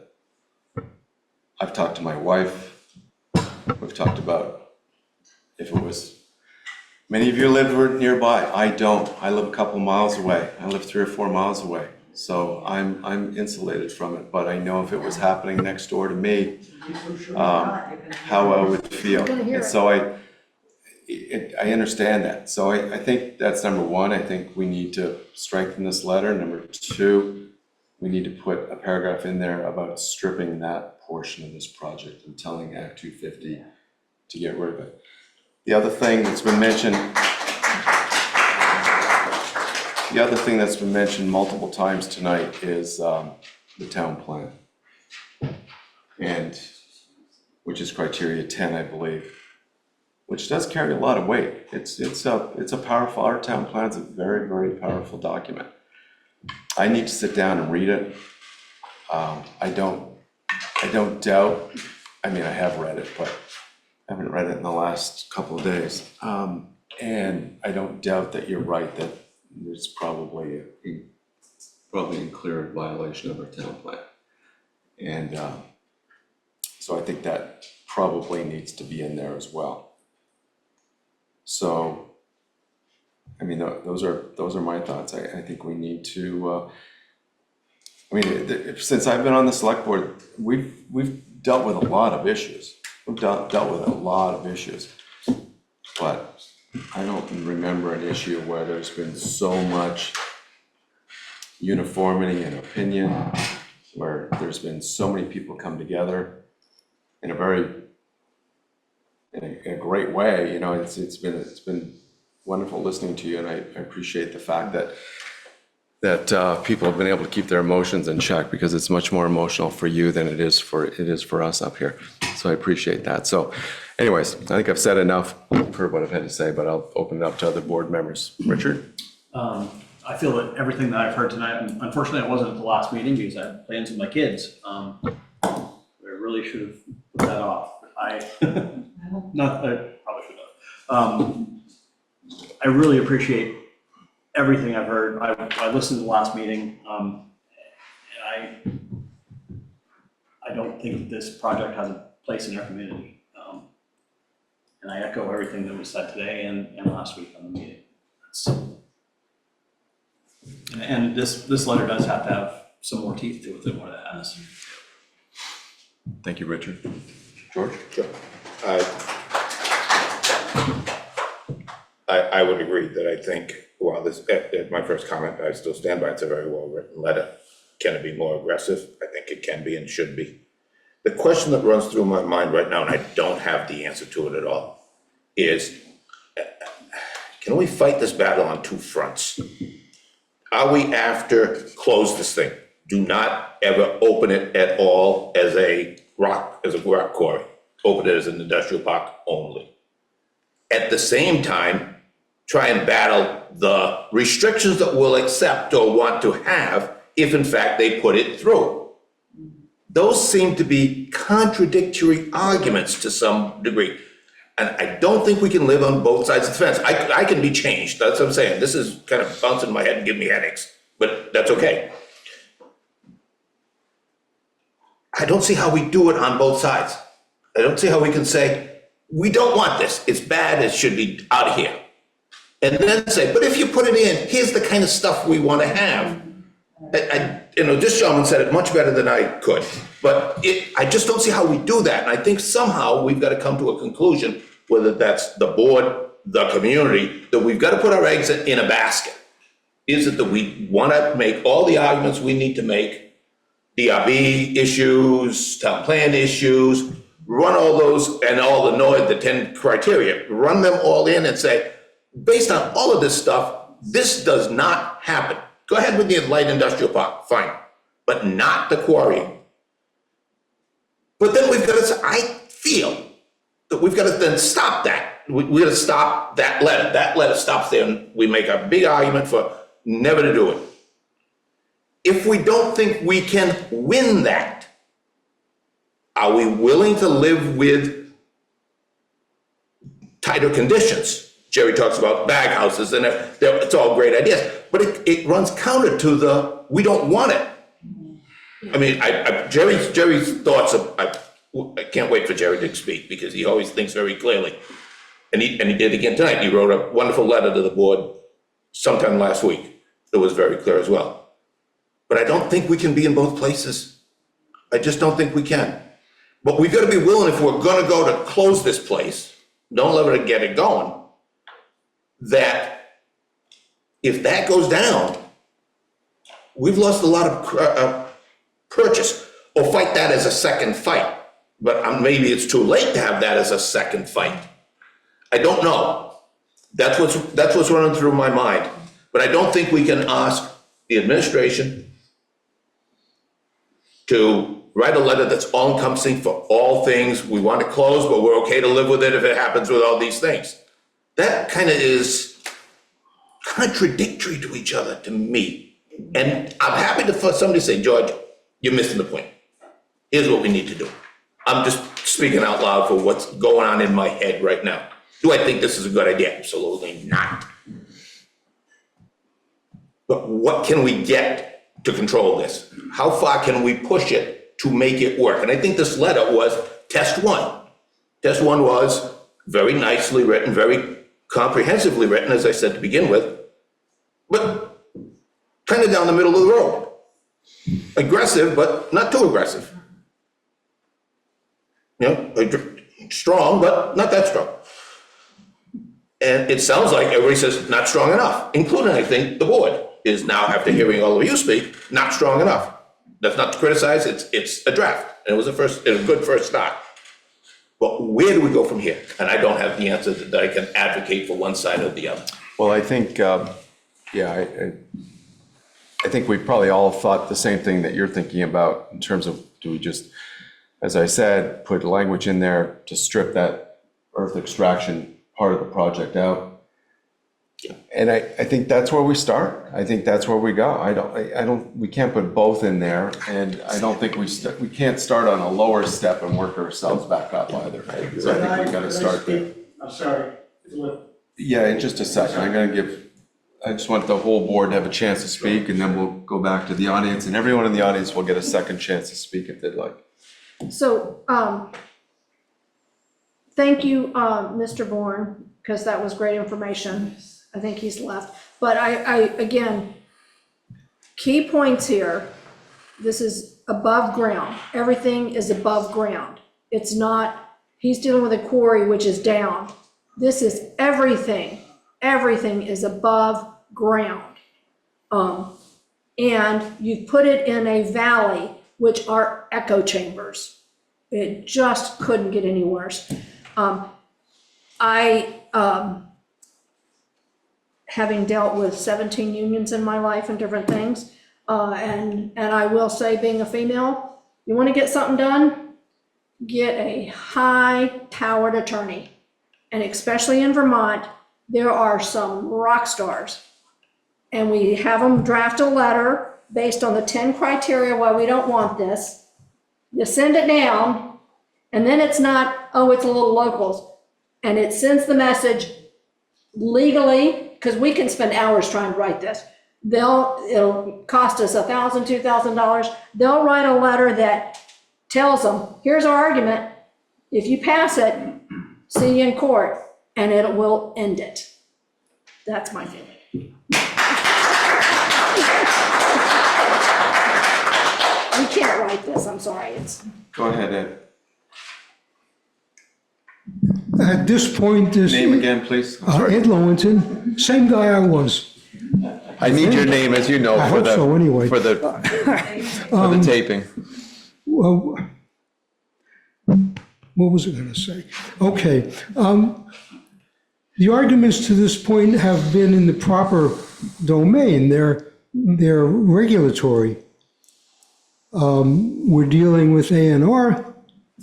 It's a regulatory process. It's not directly political. Again, they're appointed, they're not elected. But the winning argument in many issues is moral. It doesn't apply at the moment, but the moral error going on here is phenomenal. It's a handful of guys with a lot of money coming in here and buying up land where they see some potential, like any good real estate trust would do. And the greed evident here is phenomenal. The line in their letter that we won't make enough money if we can't crush the rock. Wow. I mean, that's a stunner. But there is a place where the citizens can apply the moral argument directly. You do that with people you vote for or against. And so I recommend that a program be instituted in contacting the legislature and above all the governor. He's, at least in theory, A&R's boss, although I've seen over a number of years, last 10 at least, the failure of governors to be able to control their ideological dogmatism. That happened with Green River Reservoir. Makes no sense, but they do it. And so that's the avenue of direct participation for the citizens who are concerned. And however that gets together, could be individual, there could be a petition, who knows, but contact the people that you vote for or against. And that's the other side of the battle. You're doing one side, we can do the other side. Thank you, Ed. Can I say one more thing? You sure can. Do I have to get up again? You need to speak into the microphone, and Yeah, I need you to say your name because it's being taped. Some people are going to listen to this tomorrow or next week. People on Zoom can't hear this. They only hear the microphone. Oh, okay. So it's for the Zoom. Okay. Stacy Hewer, Morristown. I'm just wondering how it ever got approved in the first place, and I keep track of articles like in the News and Citizen, and I remember in 2023, it was either the end of March or early April, and I just read it again, VT Digger had it on their website, whatnot. It seems like the DRB whole site visit thing was a little sketchy, because that past zoning guy who's now a realtor, I won't name names, he wouldn't let like an open forum of people to come in. And he kind of finagled it so that only 2 people at a time came in, so he didn't have to have a forum or a quorum. So I just feel like that whole thing at the beginning should have been called into question. Can I just, having been on DRB, can I just give you some information? When you do site visits, the site visits for the DRB members, you cannot talk about it because it can't be in discussion because you're not in a formal meeting. So that's why you have 2 at a time. The other issue with site visits is you are going on to private property. So the zoning person requests, allowing public, but the person who owns the land does not have to allow the public on. And that's what happened with that.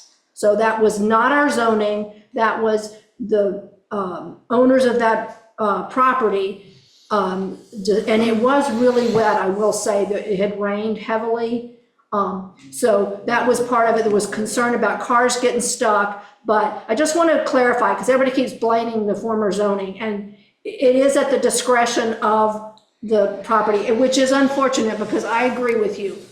People couldn't see it. I'm just gonna say the reason he gave, and I had a little talk with him about this, was that he didn't want some old lady to get injured and be a liability of the town. I took offense to that, being an older lady. And one other thing about MSI, because I'm not a fan anyway, what they're doing also, now I can't think all of a sudden, on Bridge Street, how they kind of took over that sanctuary of animals that then was turned into the now bankrupt ice skating rink. And now MSI is doing things there that I go by all the time. I'm just wondering if anybody keeps tabs on them, just cause. Thank you. Thank you, Stacy. Anybody else? We've been at this for a while. Go ahead. This is Yuri Zielinski again. I want to address some of the concerns raised by Board Member Cormier, but also distill some of what I've been hearing today. Certainly, staking out a position and choosing between the two is a strong position to take. And I think the position that we think this should be stripped out, and you have 2 arguments, as I understand it.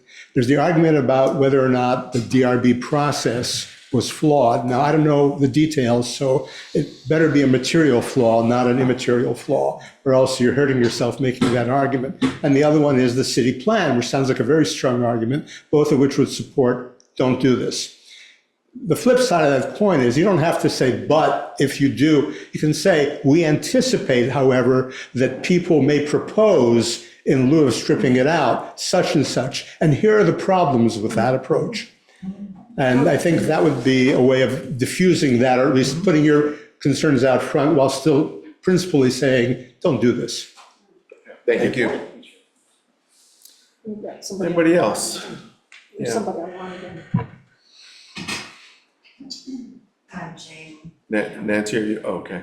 I thought Nancy was coming up. Jane, online? Yeah, I just want to echo what George and Laura said, and the last gentleman in the plaid shirt. Sorry, I didn't get your name. I'm all for just taking a stance, having all these conditions in our back pocket. So if it looks like it's going forward despite our stance, we can ask them. But I love the idea of having arguments of why those conditions won't work in our back pocket as well. But I really like the idea of having the letter just say, no. Thank you again. If you have that kind of courage, that'd be great. Thank you. Come on in. I was looking at Thea, but go ahead. Oh, no, go ahead.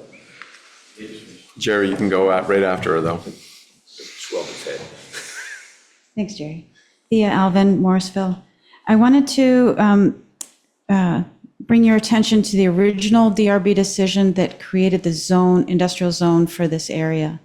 It was at the time period, and Laura will remember, that the airport expansion was being considered, that there would be an international depot there, a border patrol, restaurants, hotels, etc. This expansion of the zone was to support the airport. So when we say we can't stipulate as members what's happening there, the original decision kind of did. It said hotels, breweries, restaurants for the airport. It made that package. At this point, the cat's out of the bag. So I wanted to, I don't know. Within the town plan, when you reread that, you'll see that there's a strong drive to protect keeping the bodies of the forests intact and to not segment them. There's a strong wording, extremely strong. The strongest, in fact, in the town plan is regarding protecting water. And we have the special protection area for the Pinecrest Mobile Home Park that goes underneath of the quarry area. There are 5 endangered species, including federally endangered species on the property that ANR allows the applicant to purchase. So for the purchase price of $23,000, they can disrupt the life of the grasshopper sparrow. They do this disruption in the winter, and then when the bird comes back in the spring, there is no home and it moves to a new area. The bird is happy. For $23,000, the ANR buys a new piece of property and puts special protections around that. In part of your saying that we will remove the stripping of the land, I would suggest caution, even though I agree 100%. Part of the rest of it is the removal of 42 acres of topsoil in the rest of the area, which was a separate segment. It was 5L1614, not the -1. It was a decision to remove topsoil. The removal of trucking of topsoil off property in Morrisville is not allowed. That's in the town plan. You can't transport it, you can't sell it, you can't remove it. So that's a whole lot of tonnage of material that's moving property. He wants to put it in Hyde Park at his other piece of property there and sequester the topsoil in that way.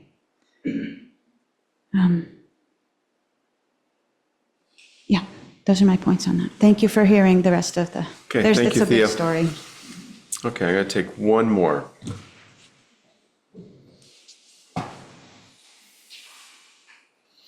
Just going to offer a little bit more advice. I do think the town plan is the strongest avenue that the town needs to be careful about how it analyzes and applies the DRB decision. Because the DRB decision, while it has all the ramifications that we've discussed here, is not necessarily the purview of Act 250. I'm not saying that you can't get into it and it's more complicated than I can do in 2 minutes, but just be careful about that aspect, because again, it's all about how are they perceiving the strongest argument in this quasi-judicial hearing within the purview of their scope of work, if you want to call it. And so the town plan is sort of the most open, fair game, if you will. And based on some of the questions that happened earlier, unless you don't want me to, I will email tomorrow. You've seen some of the documents with other information that I've sent, but what I will do is send you a complete list of our submittals and their submittals around the town plan question. They're a little bit long, but if you want to get up to speed, they're pretty clear. And if you want to get up to speed on the issues surrounding the town plan, that is your best way to do that. Thank you, Kristen. Can I add one thing? You sure can. I think the discussion is ours right now for the next few minutes. A little bit of irony here. I was on the DRB and I was in on the voting to turn it into industrial. And the reason being was, yes, the airport was coming in, there was huge expansions, but the woman had inherited that piece of land. She came to us in absolute tears because she could do nothing with it because of Act 250, being in rural residential. And she was devastated and basically said, please, please, please, can you change this to light industrial? Because it was already happening with the Green Mountain Distillers and that, and she said, no one wants to build a house here, you know, and I literally cannot afford to pay the taxes. So I just thought I would pass that on, how ironic it all is, right? So I'm going to ask the board how we want to proceed here. We have a meeting on September 2nd, and that's going to be our last opportunity as a board to get together and talk about this letter and what we're going to do with this letter. I think we all agree it needs to be rewritten, needs to be stronger. I'm certainly willing to work on that. Sure we can get some help from administration as well with that. And how would we like to proceed? May I make a recommendation? Yeah. I think Laura's right, based upon where the board is going. We've already had legal counsel look at some of these issues. And I'm not allowed to disclose them publicly, but with the way the board is going, I think that you should have legal counsel involved with this. Okay. And would you And recommend- have them draft a letter? Yeah. And would it Okay. come from them or come from us? Come from us. I would leave that to legal counsel to make the decision.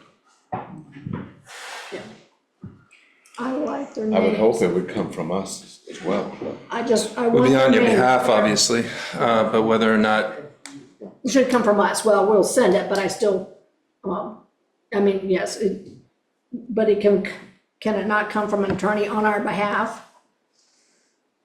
That's what I think. I mean, that's the best results I've had.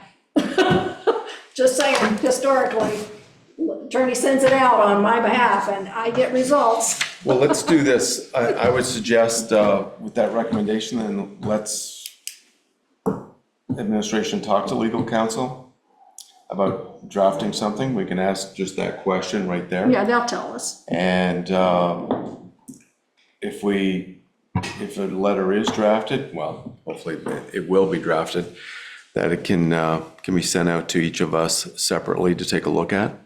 As long as we don't have any conversation among ourselves about it, we're okay. Not breaking any open meeting violations, and give us a chance to look it over, and then at the next meeting, we can make that final determination. But we do have one more public meeting to discuss this, and at which point we need to send this letter in. So let me ask Brent a question, because I support that idea. What framework would you be telling the attorney to focus on in the body of the letter, or frameworks? I mean, we might as well give them the directive that we agree should be there. If the attorney says you can't go there, that's not legal or whatever, then that's a different story. But I think it's unfair to you to send you to an attorney and just leave the slate blank as to what we think that letter should focus on. Not what it should say, but where it should focus. I'll ask him to be as many criteria as possible legally. And, but also ask for his advice. Including potentially both, as this gentleman said, trying to terminate this. Well, there's 10 criteria. They can use however many criteria, you know. I'm not clear why we're just listed as a party to one currently, but you know, they'll know like what our ability is to expand that. And we've already reviewed several things, so. Okay. It's not like you're cold calling somebody and say, hey, write a letter on behalf. I'm not cold calling, but municipal attorneys, especially municipal attorneys that specialize in zoning and planning, it's really, really hard, as we can see from our zoning bylaw review, to get them, because there's just so many municipalities out there dealing with zoning issues. And so I have a couple other ideas if an individual can't do it. But I need to speak first. And I'm happy to have members of the select board involved in that without breaking a quorum. You all can discuss that as well. I'm happy to involve you in calls and meetings. I'm happy to be in part of it. And I'm happy to offer attorney names, because I have some good ones. And my second question is, would it help as a support to have a petition, once we have a letter written, have a petition to go along with it signed by our citizens? Just a thought I'd throw that out there, rather than, just have here's the letter, from the select board, and here's the citizens that also agree. It's a little cumbersome, but. Petitions are always helpful. In Act 250 court, you're either an interested party or you're not, but. Yeah. And again, I get back to, I understand the interested party, but we're all interested parties. If you can hear the noise. No, I understand. Legally, yeah, I get it. But I think, that, there's so many people that are gonna be directly affected. So that's just a thought. I'm happy to organize that too if you need. Great. Okay, we have spent a lot of time on this, and I think we've got a path forward, at least for the next 2 weeks. Good. Okay, I'm gonna move on to number 6, under new business. So we have, I know Judy sent out a email to all of us to come in and get going with the iPads. Thank you all. Yeah, Thank you all. yeah, thank you very much. To work with the iPads, we're in a digital world. I have a pretty good idea what the average age is up here, but we're above the average now, and we're in a digital world, and whether we like it or not, this is where things are going. This was budgeted last year, the purchase of these iPads for the select board, and it was part of our budget that was passed. It was passed by the town, and now the iPads have been bought. They came in under budget, and I know when I was talking to select board members, there was a question about why we were doing this, or how this was going to move forward. So I did ask that this be put on the agenda for tonight. And because I know it was discussed in the past and just hasn't been discussed recently. So I guess I would just open it up to the select board. I mean, are there questions? Are there concerns about moving to iPads, moving away from paper? I'm guilty of using paper. I use plenty of it. It's what I've done in the past, but again, moving to iPads does make things a lot cleaner. It makes things a lot clearer.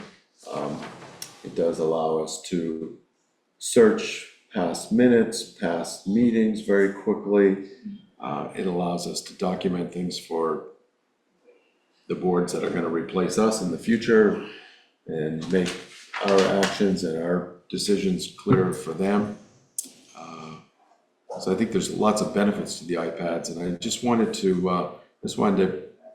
have that conversation tonight, mostly because some of you brought it to me, and before we do implement these iPads, which I think we are going to roll out. So I'll just kind of throw it out there. So does anybody want to start this conversation? I have one question. Because they're town property, are they insured by town property? Just because I think in cars, there's so many break-ins, and iPads are highly valuable. And then the second thing is, will there still be print copies available for the public? Or how are we going to handle? What's the thought on that? We'll follow the rules of select board rules. So,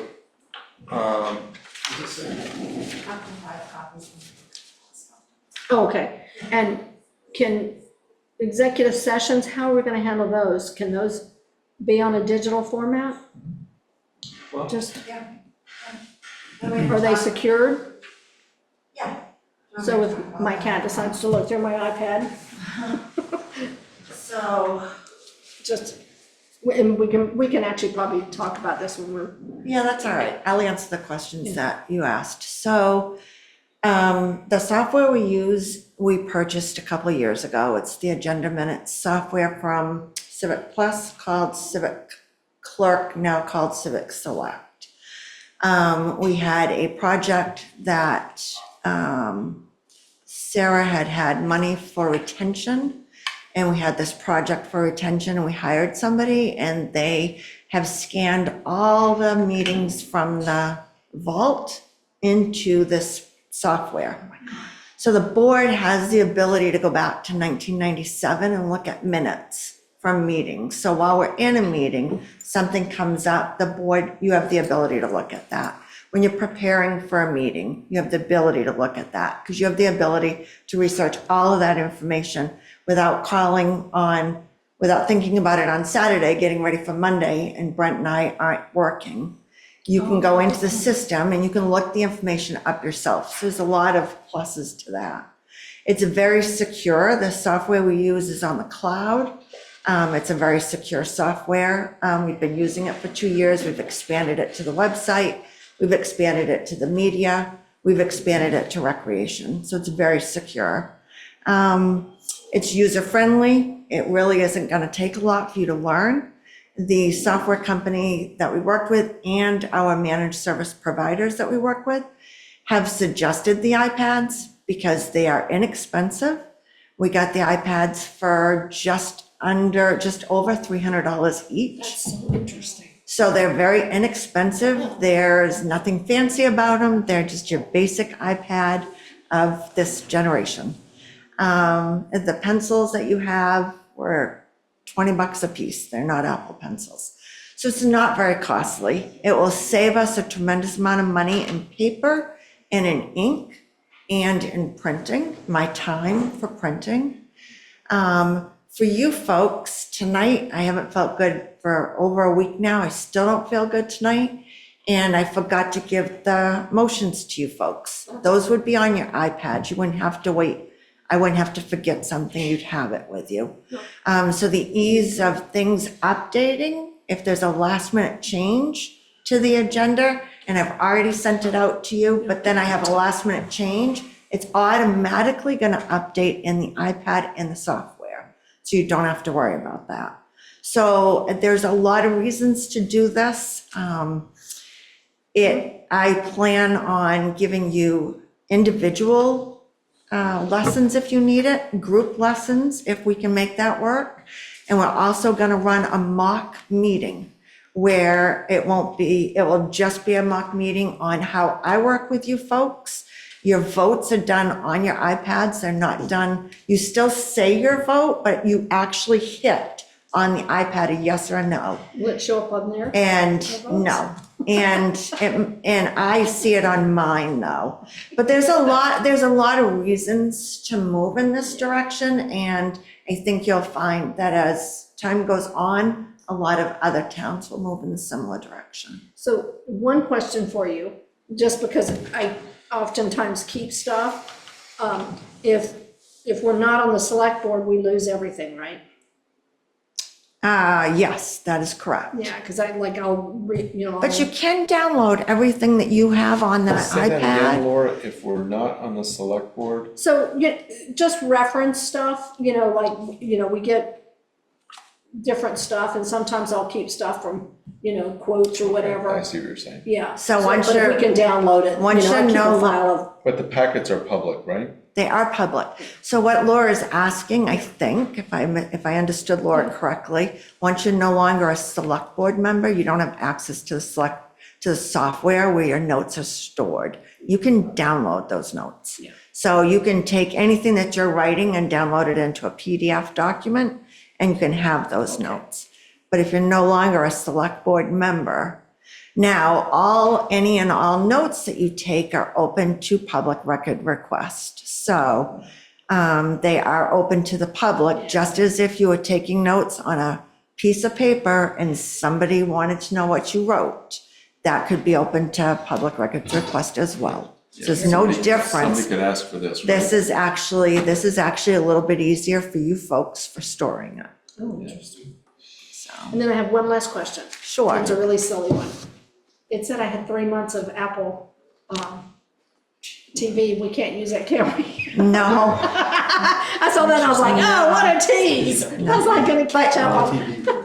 But you have a new Apple ID. Yeah, no, you shouldn't, Laura. I knew I shouldn't, but I thought, oh darn, there's something, you know. George? Yep.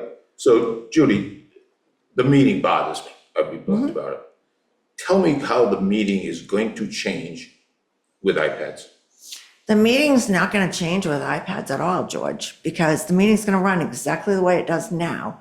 When you're taking notes, instead of taking notes on a piece of paper and a pencil, you're going to have a pencil with an iPad laid down on the table, and you can write right on that. So the notes it isn't going to change. Well, we can't dictate to the select board members if they want to keep taking Oh, personal notes on absolutely. paper, but now you have the ability to digitally.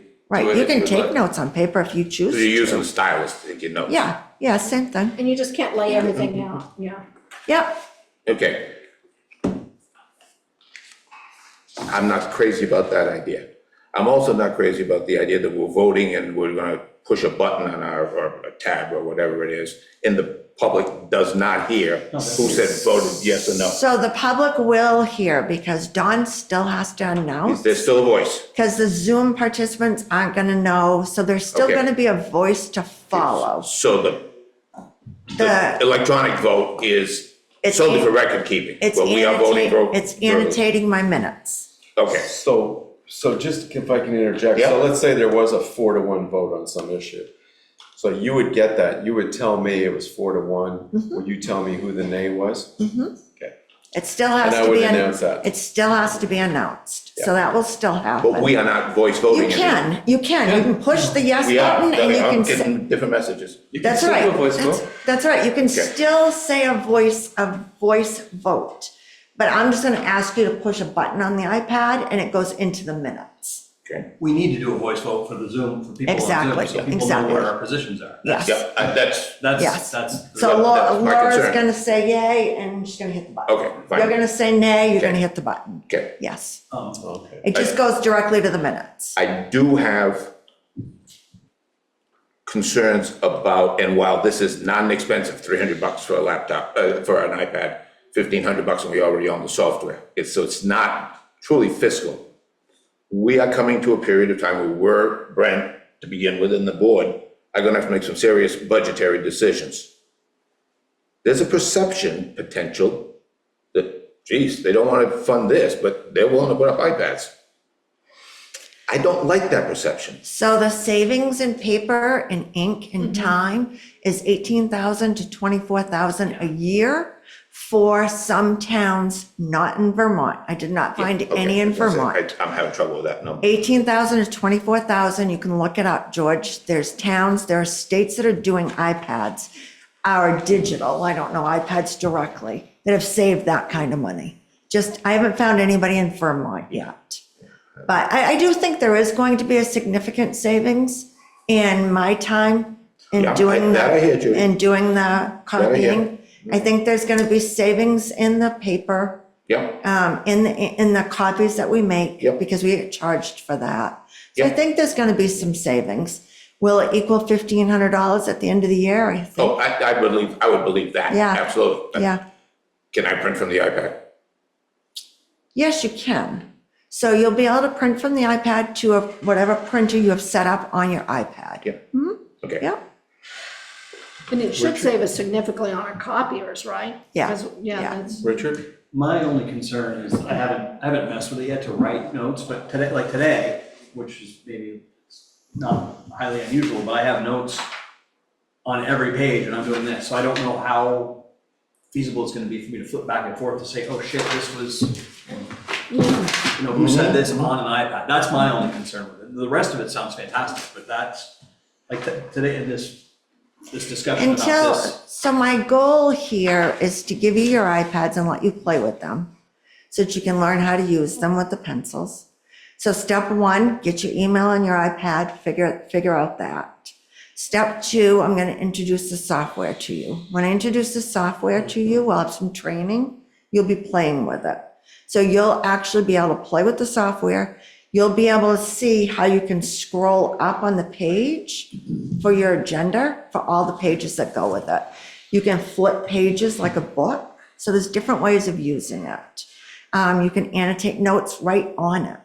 So, But that's what I'm saying, is you have a page and the scroll, like looking at But documents you can- today, yeah. trying to know which way to go in a hurry to find out who said what or what you're referring to. So maybe we'll have more questions after you have training and you Okay. play with it a little bit to see what quirks there are in I it. guess that being said, I could have a pad of paper beside me and write down Mhm. comments that aren't necessary, with a pen and paper that aren't. It's gonna be there's gonna be a learning curve to it, no doubt.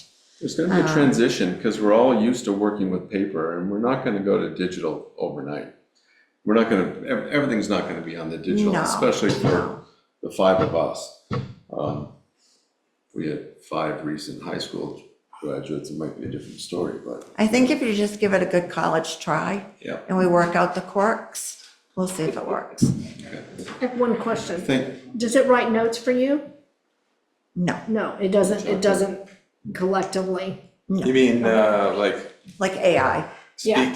speak into it? No, yeah, or either way, will it help her write, will it save her any time writing notes was the question. Oh, well, the software would be the AI, and I don't think they have that yet, right? I don't know that I would be comfortable with that. No, I'm not, we're not using AI on the software, so Okay. it doesn't help with that. for like I just minutes and wasn't stuff. sure, yeah. Yeah, And will, Towns are using it out there though. Governments are using AI right now to collect minutes. I was reading that not too long ago. I forget where that was, but yeah, it's and getting will pretty DRB popular. and planning eventually go to digital? Is Oh, there probably thoughts? not when I'm here, Yeah, for sure, someday. yeah. Not long, I just not wasn't, long. yeah, I wasn't sure if that was a thought, because that seems I'm just very gonna do common. this slide. Yeah, thank you for that, Judy. Thank you for your comments, your presentation. Can I just say something quick? Yeah, Jamie Jarrett, I think once you get the hang of it, this stuff right here is gonna be so obsolete. You'll be walking around with that iPad. It's gonna make things so much easier for you. It's a godsend. You guys are like 10, 15 years behind the times. I mean, that's the being nice, reality. Jamie. That's the reality. Yeah. And I'm not gonna have that clutter in my spare room anymore. Okay, thank you, Judy. Thank you very much for that. We're gonna move on. Yes. Okay, good. I'll give you a call. Old business. Updating our scheduling meetings to discuss potential tax sources, including consideration of short-term rental, vacancy tax, and local option tax. Where are we with short-term rental and vacancy, Laura? Well, in talking with people, we've been gathering information, but I will say the interest pretty much is being much more informal with it, and that if the folks that are involved decide, we'll write a petition. Not bring it before the So did you board. put a committee together? It's informal. I would like to know who this person was, the gentleman that wanted, there's been a couple of us gathering information so that if we meet, there's information. But what I've gathered is people want to have input and talk about it and decide if it's viable. Okay. As I told you, I'm happy to help out, so Yeah. let me know. So So do you see anything in terms of scheduling meetings? Do you see anything on the horizon? Do you have any kind Not of dates? formal. From what my understanding, the people that wanted to be involved don't want a formal process. They want to stay a It little will have off to the come to radar. us at some point, though, for discussion. They want to do a petition. Nope, they want to bypass. Well, the petition's gonna have, so the petition's gonna have to come to us then. Not if we do 230 signatures. So I'll go straight to the voters, is what you're saying. Okay. That's the people I've talked to who want to be involved, because they feel that it's fairly clear that the select board's going to shoot it down and nobody wants to work on it when they know it's a no. And I agree. I don't think that's necessarily true, Yeah, I do. but, I'm happy to work on it, like, Yeah. but. Well, I can talk to you about it. I can just tell you that, you know, I for people's one, opinions I to ask just them to want to sit on say, their because opinion. I hope I'm not being misrepresented by somebody, but the vacancy tax is a very interesting notion for me. It's a concept I'll just Okay. throw out there that I think is one that we need to Well, talk about. There was a lot of, it has been presented before. It was not titled vacancy tax. I'm currently trying to find that information. Judy tried to help me. Just trying to find out how it was in planning. So all those numbers and stuff were already done, but it wasn't called a vacancy tax, so nobody seems. Do you know what time frame it was done for, like when? It was probably a couple years ago, and I can ask around, and I remember when it was brought up. Vacancy tax hasn't been talked about since I've been on the board. It wasn't called vacancy tax. It was called not, I don't know what it was called, but it was basically if a building sits empty, having something in that would incentivize people. And I don't remember quite what it was, so, but yeah, the vacancy tax. But let me talk to the folks, and if anybody knows the gentleman that mentioned who he was interested in, and it sounds like there's interest in the vacancy tax, so. Can you clarify that? Because I've taken notes. What gentleman? There was a gentleman sitting back here, and he was on that back row, and he raised his hand and said, I definitely want to be involved, but nobody seems to know who he is. Oh, this was from 4 It was in the weeks ago. meeting. Yeah, when we first talked about it at the meeting. A month ago. Yeah, I can put it on that's front page for him, and he didn't talk that night, and he was sitting right next to a woman, and I asked her, and she was like, she didn't know. I will put it on front page for him and see, but I will reach out to the group and say that there seems to be more interest rather than just shutting it down. Okay, in terms of LOT,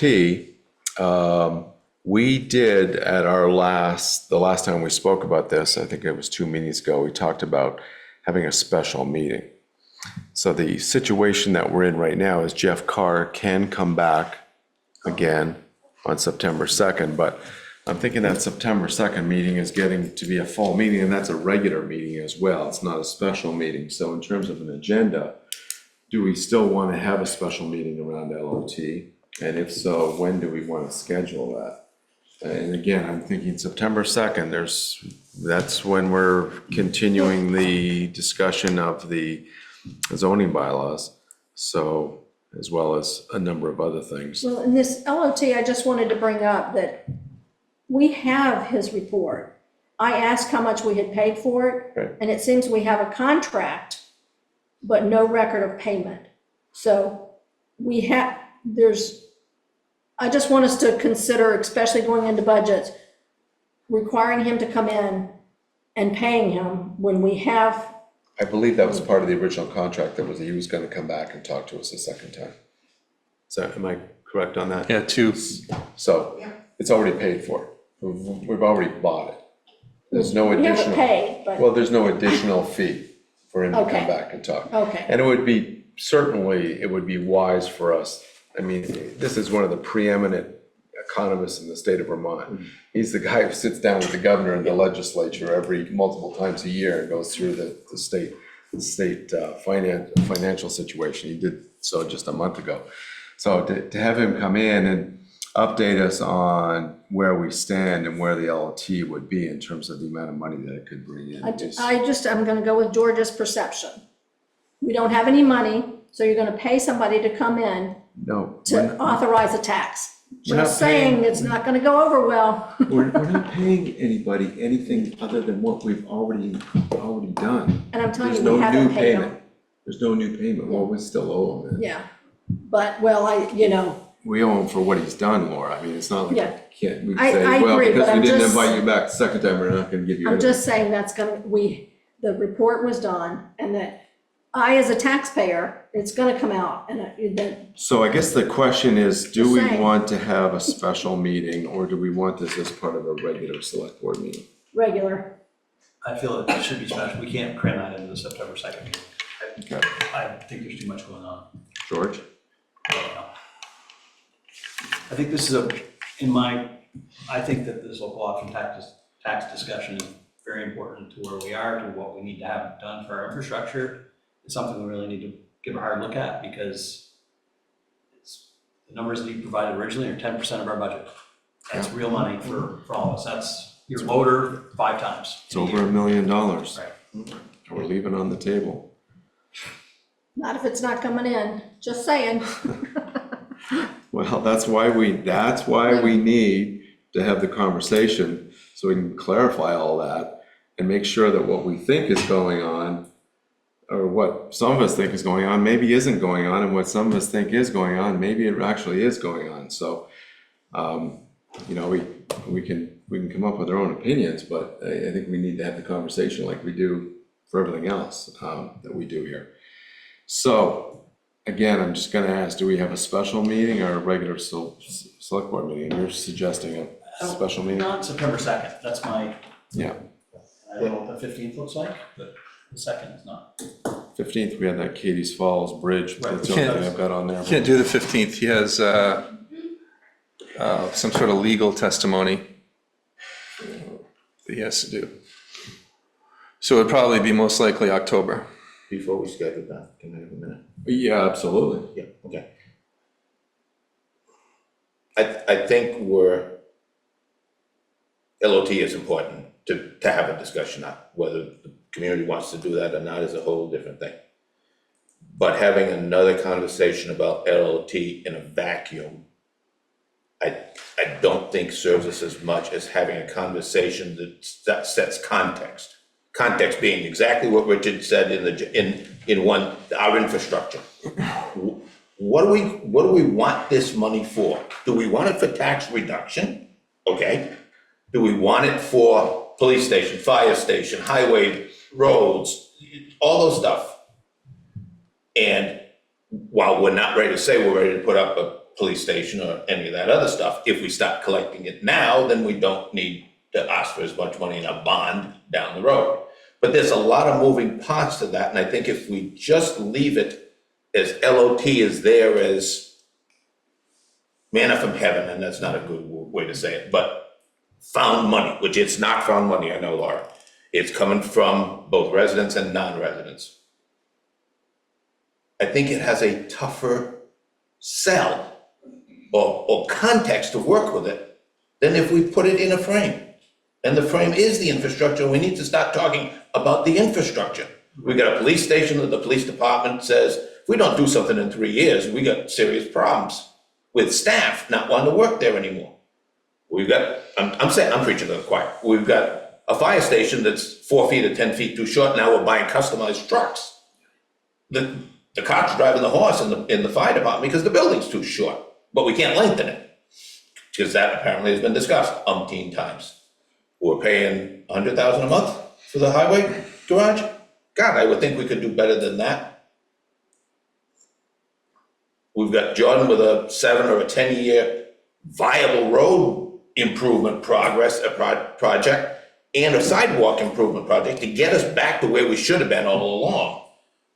But that's $1 million a year. We got this year through it with 2 cents on the tax rate and some FEMA money. But that's not gonna we're not gonna have that every year. Maybe we can ask for the 2 cents, but we can't make up FEMA money. Those are the things that I think drive people to say, yeah, we gotta do this stuff. How are we gonna pay for it, but how is the community gonna pay for it? And, you know, just to look back, the Stowe Combined Police Fire Department building, they voted a $6.2 million bond in 2013. I'm not saying that's what we wanna do, whether you do 2 buildings or 1 combined building. What do you think that building's gonna run now if it was 6.2 in 2013? And maybe Stowe built a palace, I don't know, I've never been in the building. But if that was 6 million back then, we're talking bigger numbers, much bigger numbers. And George, I think it is infrastructure. I think that's where the money would go if we voted this in. I mean, you've been talking about all the big ticket items. You've gone through the whole list. You've left really nothing out of there. But if our community doesn't agree that we need a new police station, that a fire station is in our best interest because we're not spending money on custom trucks. They're spending $100,000 a month on a highway department building rental. If the community says, that's fine, just keep doing that. We don't care about a new police station, it's good enough. I don't know that that's anybody's sentiment, but I don't think until we point out the need and get a pulse on whether people go, yeah, I've been in the police station, oh my God, that kind of stuff. I think we're talking in a vacuum, and the vacuum can be framed in a lot of ways. Yeah, and I don't think there was any intent to talk about this in a vacuum. I think we needed some concrete context to it. And besides the list that you've gone through, I really haven't heard anything else that strikes my palate strongly. Yeah. But it is infrastructure needs. We've got a ton of them in this town. Bridges. And we've got an opportunity, and the governor supports this, is encouraging towns to do it. We've got an opportunity to gather money from non-residents. I talked to a business just last week, right downtown here, who's 90% of his business comes from outside this town. And he's fully in support of it and thinks it's a great idea. So why do we as town, I've said this multiple times in the past, but clearly towns around us are doing it. Yeah. So why shouldn't we do it? Why shouldn't we be trying to find the same dollars? We're paying, the townspeople in Morrisville are going to pave their streets over the next 10 years. They're gonna have to replace sidewalks. We're gonna have to do something with the police station. The fire building, I think we need to do something with that too. EMS, maybe we can let that sit for a while. Okay, let's schedule this. I don't want to get in discussion. Let's schedule The it. highway department, you're right. I mean, we're throwing out over $100,000 a year for that building up on Creamery Road. So, yeah, there's just. We can't discuss this. Let's move on and schedule an appointment. Okay, so the question is special meeting or regular select board? Regular. Special. It needs a lot of attention. Yes. It needs to have conversations on both sides, whether you're for it or against. So when do we want to have this? Do we want to have this in September? We have a regular select board meeting on Tuesday, the 2nd, and then we're continuing Cottage Street on the 3rd. We've got a regular select board meeting on the 15th. It's not available on the 15th. We have a regular select board meeting, I said, on the 15th. Yeah, Jeff Carr's. Oh, he's not available, right. Well, we agreed to do it as a special. What's his schedule like? What do we know about his schedule? I'll have to find out more information, but it sounded like for days around the 15th, he had some sort of court hearing that he's a witness for. So we've agreed for a special meeting, at least 3 of us have agreed that we should have a special meeting. Do we wait till the 2nd and set a date, and get some information back from Jeff Carr? Not bring him in on the 2nd? I know he can come in on the 2nd, but I think we've got plenty going on the 2nd. Have a special meeting later on in September. Yeah, I mean, he said it wasn't ideal because it's the day after the holiday anyways, but that was better than the 15th for him. So it looks like it'll be pushed out to October, which doesn't matter to me. It's up to the select board. I can get a broad range of dates from him if it's a special meeting, just saying, what dates work best for 5:30 p.m. Let's do that. It's gonna be around his schedule. Yeah, it does. Okay. So let's get some dates from him. Okay. Approve the warrants and entertain a motion. Move to approve the warrants. Okay, got a motion, do I have a second? Second, where is it on the schedule? Where's what? Warrants. 7. Oh, yeah, thank you. So I have a motion by Richard, second by George. Any discussion? All those in favor of approving the warrants, please say aye. Aye. That would be unanimous. Schedule going forward, as I just said, we got a regular select board meeting on the 2nd and another one on the 15th. Just for the record, note that September 2nd is a Tuesday night. And we are continuing our public hearing of the zoning bylaws that night as well.